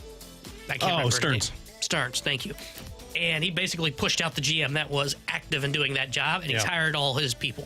Let's do a couple more of these from the 314. In or out, Doug Armstrong wants Bannister to play the rookies this season, and the team will push for a playoffs next year. I'm out on this. Like, if you wanted to play the rookies, you would not have made the moves that they did this offseason. You would not have gone and got Matthew Joseph, Radek Faksa, Ryan Suter, Texier. You wouldn't have done that. You wouldn't have offer sheeted Dylan Holloway and Philip Broberg. You would have just come back this season with Bolduc, Dean, Dvorsky. You would have told Lindstein you're playing at the NHL level. Stenberg, you're playing at the NHL level. I'm out on this. Joey said it on the broadcast last night, and I mean, I'm not going to second guess Joey. We'll talk to him on Thursday, but Joey seems to think that Bolduc's going to make this NHL roster. I don't see how he's going to, because I don't see where that roster spot is. I think what Doug Armstrong wants is Drew Bannister to compete with the best roster he can and keep these guys in the American Hockey League for the longevity of this season so that next year they are competing. Doug Armstrong has said it. He said Dvorsky, if he makes this roster, he's a top 6 center. If Bolduc makes this roster, he's a top 6 winger. Those spots just aren't up for grabs right now, so I'm out on this. Yeah, I'm out on it as well, because you could have easily gone into this season with a Zach Dean, Zach Bolduc, Perunovich with a locked-in spot if you wanted to. Kessel with a locked-in spot if you wanted to. Now, I do think they probably would have still gone after Broberg and Holloway if they wanted to go that youth movement, because they kind of fit into that mold. But, yeah, I'm out. I mean, they tried their best to force Bolduc and Dvorsky to compete for these spots. It was not just gifted to them, so I'm out on this. Tanner Hendrickson, Bradford Bruns. I am Alex Ferrario. We'll take another break. When we come back, we'll get back to the NFL. Some NFL superlatives after week 3, which we do have 2 more games going on. One of them, by the way, you can hear tonight on 101 ESPN. It's the Bills and Jaguars. You can hear that with pregame starting at 6:30. But we'll get to our NFL superlatives coming up next here on 101 ESPN. Coverage of 101 ESPN is presented by Onder Law Injury Lawyers. GetJim.com.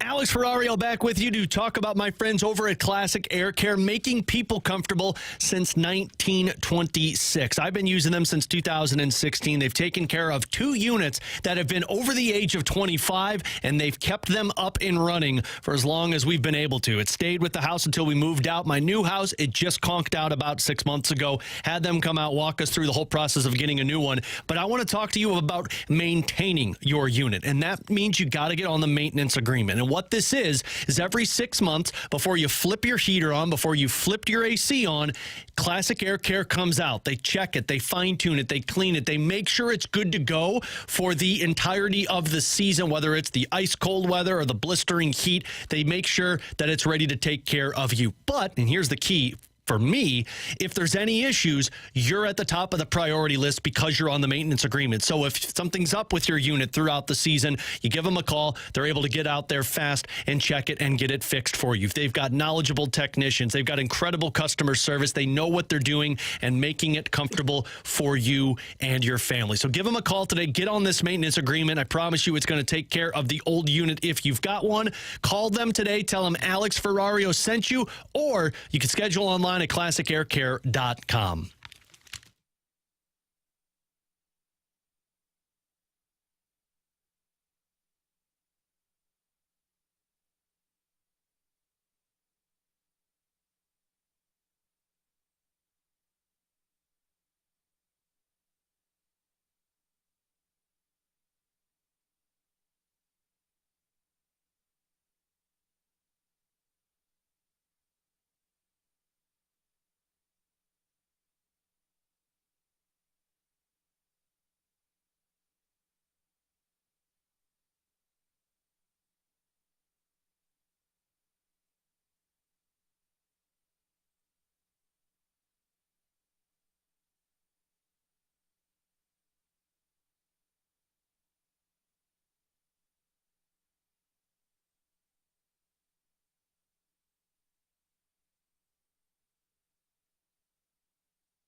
week this season, the Rizzuto Show and the Fast Lane are battling out in the Pick'em Challenge, but sometimes we get together and just hang out and watch some football. Hook up with me and learn next Thursday from 6:30 to 8:30 at Helen Fitzgerald's. Again, that's next Thursday. We'll be there watching football, be hanging out, having a great time, enjoying a couple of cold Bud Lights. We'll be at Helen Fitzgerald's on Lindbergh in Sunset Hills. Come out, enjoy yourself, have a great time. Again, that is at Helen Fitzgerald's next Thursday, 6:30 to 8:30 p.m. 101 ESPN Sports Center. Cardinals' last flight takes them to Coors. I'm Bradford Bruns with your Sports Center update, driven by Johnny Londoff Chevrolet and Johnny Londoff Autoplex. Tomorrow, the final road trip of 2024 kicks off for Ollie Marmol's club, St. Louis, Colorado, eyeing a 7:40 p.m. first pitch, Mile High City style. 24-year-old Michael McGreevy will start against Ryan Feltner.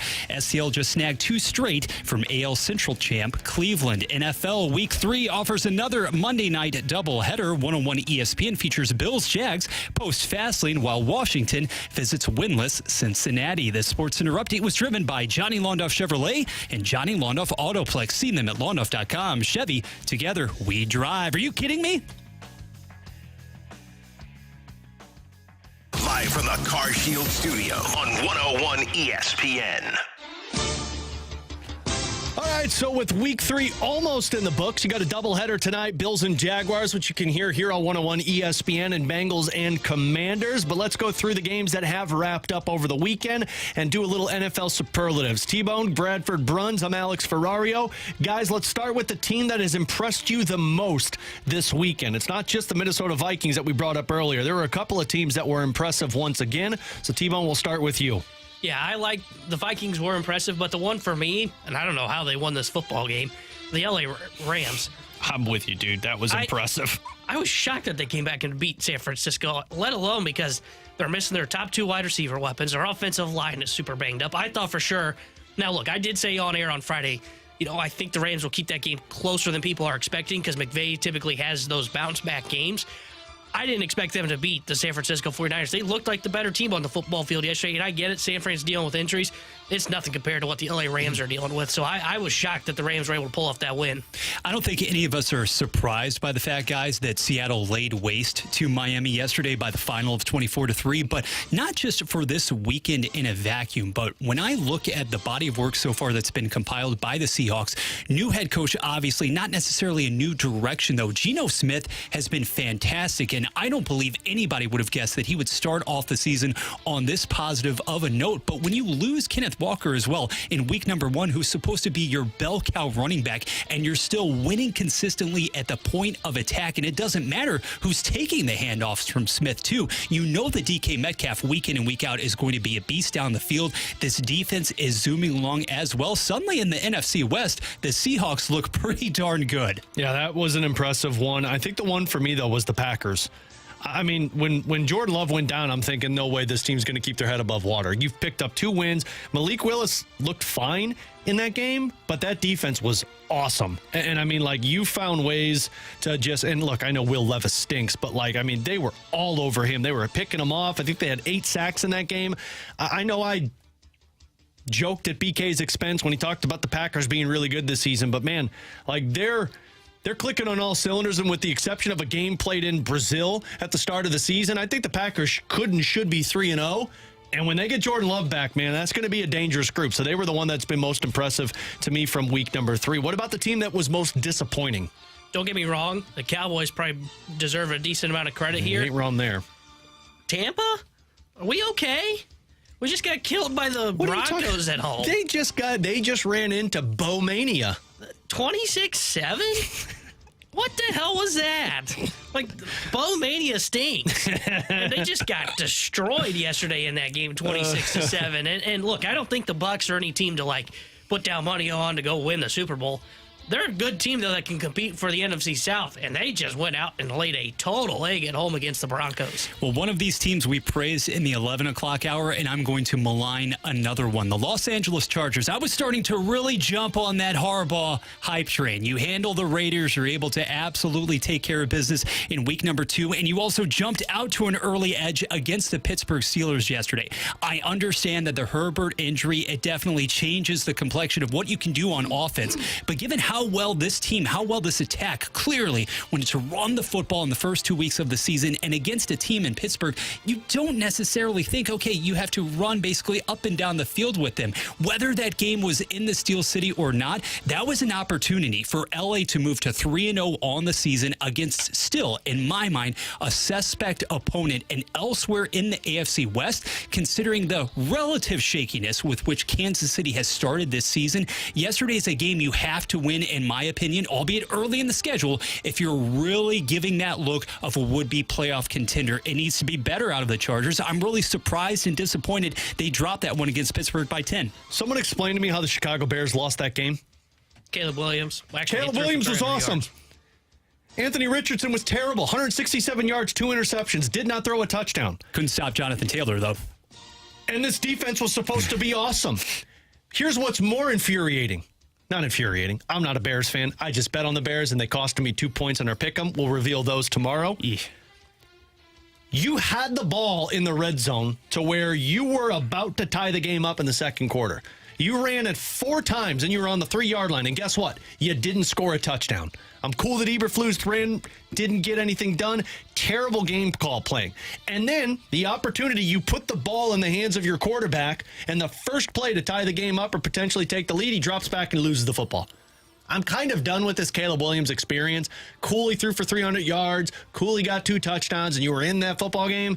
Man, that's embarrassing you lost that game. You should have won that game against the Colts. The Colts were not good. Yeah, in fact, out of those 2 quarterbacks, I'm less worried about Williams. I just don't think they can protect him. Their offensive line is terrible. Well, that's why you couldn't run the ball. Richardson's the one for me that I look at now and go, what are they doing with him? Because they're not running the football with him.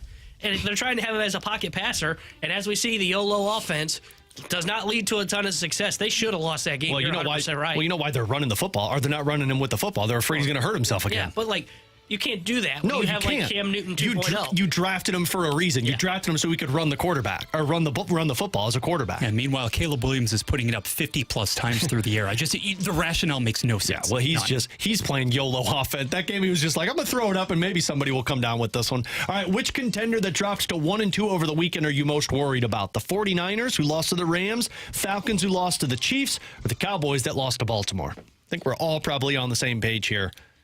Although the 49ers have had back-to-back games where it's kind of like, ooh. But it's the Cowboys. Like when Jerry Jones was walking to the locker room yesterday after that loss, I was thinking we were going to get a news that Mike McCarthy was fired and Bill Belichick's going to be the next head coach. Like I was waiting for that news at some point. Like that was bad. Like Baltimore let Dallas back into that game because they just shut it down basically in the second half. They thought we were up 28-6 or whatever, and we'll be fine. I mean, the Cowboys should have never made that a 3-point game. The Cowboys got lucky that Baltimore backed down in the second half. Yeah, it's interesting because I still think the Cowboys are going to be okay. The one that I'm worried about is the Falcons. It all looks off with Kirk Cousins. I thought by week 3 we would start to see it kind of click together, and they did not look good offensively against the Chiefs. And I get the Chiefs got a good defense, but Atlanta, to me, should look better. I still think the Cowboys have enough talent that they're going to be able to overcome their issues. Yeah. I think the 49ers are dealing with some big injuries, like Kittle's out, McCaffrey's out, Debo's out. I think that explains their struggles. Yeah. What's wrong with the Falcons? Like, what are we doing? Yeah. They did not play. This is the 3rd game in a row, which you can look at and go, Cousins wasn't all that great. I think Tirico said on the broadcast that when they talked with Kirk Cousins prior to the game, Cousins had told him, I'm still trying to figure out my wide receivers. Yeah. What? Trying to figure him out 3 games into the season? Well, he's also trying to access a bit more additional mobility. This is not the same Kirk Cousins you're going to presumably see in a few weeks. And I'm not entirely worried about this Falcons attack just yet because, yes, I will put a lot of stock specifically last night in how well prepared Kansas City was and basically stretching out or not allowing Bijan to stretch it out there in the run game. That's an entirely different animal when it comes to the KC defense. Whereas with Dallas right now, speaking of defensive deficiencies, the fact that this is, I'm sorry, it's not 2020, it's not even 2018 Derrick Henry. And basically, whenever Baltimore needed to line up and pound it down the throat of Dallas, it was there for the taking. I have questions about the toughness of the interior right now, Micah Parsons aside, of this line, and then flip it to the other ground game for the Cowboys. When you do not have the impetus to run the football, you don't have that objective, and you flat out simply can't with either Zeke or Rico, it's back to Dak Prescott throwing it up 40 to 50 times per game and hoping that somebody other than Lamb or Ferguson is actually able to do something down the field. This is such a predictable script, and the fact that this team is 1-2, I mean, is it troubling? Yes. Is it altogether surprising? I don't think so, because this is what the Dallas Cowboys are, and it's what they were going to be in the first place, considering that you allocated all of that money in the offseason to 2 players and 2 players only. Yeah, look, I think the Cowboys will probably win the next game against the Giants. Steelers going to be interesting defensively, but, I mean, Lions, 49ers, I just don't know about this. I just don't think they improved. I think they are the same, if not gotten a little worse, because their running game is now just awful in terms of Elliott, Dowd. I mean, they brought in, what's-his-face, Dalvin Cook, and it's like, you're still running with 2 other running backs that aren't even able to put anything together right now. So Cook's done. He's done. Yeah, well, he's cooked, some might say. High five. There you go, Brad. Boom. Yeah, we'll go to break. We'll hit the rewind next year on 101 ESPN. This Sunday, it's an NFL Sunday triple-header. Game 1, Buccaneers and Eagles. Game 2, 49ers and Patriots. Game 3, Ravens and Bills. Coverage starts Sunday morning at 11. Your destination for the NFL in St. Louis is 101 ESPN. Price just went up on car insurance? Check us out at carltoninsurance.net. This is Ron from Swiss Air Heating and Cooling. For the last 35 years, I've been known as the Wizard of Comfort. With the super hot days winding down, our savings are ramping up. Now is the time to replace your old and inefficient heating and cooling system. You can get up to $2,500 in instant rebates on a Daikin system plus 0% financing. Act now and I'll include a 12-year parts and labor warranty. That's 12 years of worry-free operation. $2,500 in instant rebates, 0% financing, and a 12-year parts and labor warranty. Find us online at SwissAirSTL.com.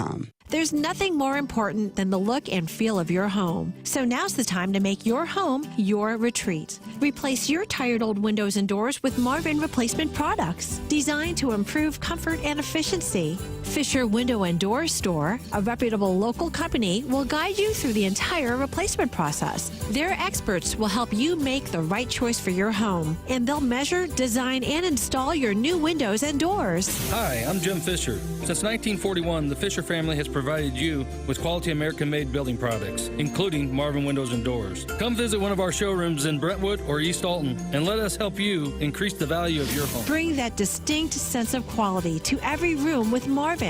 Visit Fisher Window and Doors' huge, newly remodeled showroom in Brentwood or Fisher Lumber in East Alton, Illinois. Quality and comfort starts at Fisher Window and Door. Online at fisherwindow.com. You can feel the excitement in the air. $29 is all you need at Frank Lita Mitsubishi. And the automotive outlet in Bridgeton. Frank Lita is coming up big. Every new Mitsubishi and every pre-owned vehicle, all just $29 down. $29. Oh, and the fan favorite new Outlander SUVs. 6 drive modes, 3rd row seating, and 0% financing. 0%. There's a flag on the play. It looks like finance interference. Not at Frank Lita Mitsubishi. All you need is a job and $29. And another fan favorite, the lifetime warranty. Lifetime, no charge. All just $29 down. $29. Take the winning drive to Missouri's #1 Mitsubishi dealer. Frank Lita Mitsubishi. In the automotive outlet in Bridgeton, YesLita.com. #1 based on the National Mitsubishi Report as of 9/1/24. New 24 Mirage, 19.3, 29 down, $320 a month for 72 months at 6% APR. Plus tax tag title to qualified buyers. Rawlings, the #1 baseball brand worldwide and the glove of choice for Nolan.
Giving you the picture, the real big St. Louis sports picture. It's BK and Ferrario, live from the Car Shield studio on 101 ESPN. Let's run it back with the Daily Rewind on BK and Ferrario. Brought to you by Gloria Lou, your home sold guaranteed realty. Selling your home begins at GloriaHasTheBuyers.com.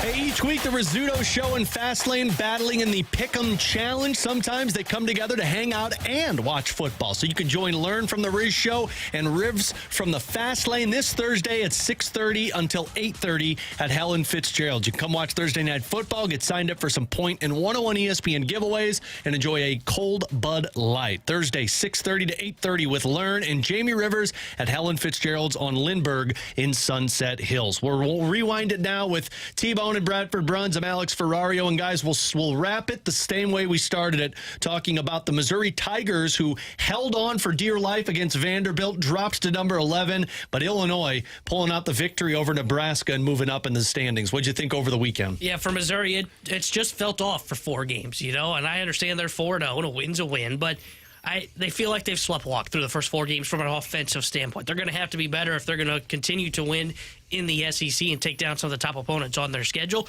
For the Fighting Illini, I mean, Brett Bielema has been everything that they could ask for and more for the Illinois football program. They can now realistically talk about potentially getting to the college football playoff. They got 3 top 25 opponents left on the schedule. If they can win at least one of them, they're going to have a pretty good resume to potentially get into the CFP. For MU, yes, you remain undefeated at 4-0, but this bye week comes at the most opportune particular juncture because the surface numbers, Alex, they paint a totally different portrayal than what we have actually seen for long stretches, specifically from Cook at quarterback. And I understand there have been times when the pass pro has let him down, but also he has been woefully inaccurate as far as not being able to hit with his various down the field threats. You love what you're seeing from the running game. That is going to have to continue to be a trend heading into SEC play, as is the good play from the defensive line. You've had your breakdowns in the secondary, no doubt about that, but as led by Johnny Walker Jr. up front, I think the front 4 for Mizzou has been sterling. Now it comes down to the offensive line and cleaning up a lot of those penalties, whereas Tanner, your team, Illinois, has been exceedingly clean for the most part. Loved what that squad was able to pull off against Nebraska and cannot wait to see if you can sustain that momentum against Penn State. Should you prevail in that game or keep it remotely close, the complexion, in my mind, of the entire campaign changes. Huge shout out to these 2 guys for grinding through today, not feeling 100%, but we made it through. You can check out the full show up on our podcast page, 101ESPN.com, presented by Dobbs Tire and Auto Centers. We'll be back with you tomorrow with BK at 11 a.m. Fastlane coming up next here on 101 ESPN. Make your picks for this week's Fastlane Pick'em Challenge at 101ESPN.com. Show off your football knowledge and see if you can top the Fastlane and the dudes from the Rizzuto Show on the point. For this week's top score, it's the Fastlane and the Riz Show throwing down all football season long in the Pick'em Challenge. Enter your picks for this week right now at 101ESPN.com. Refreshed by Bud Light, official beer sponsor of the NFL. Easy to Sunday, easy to enjoy.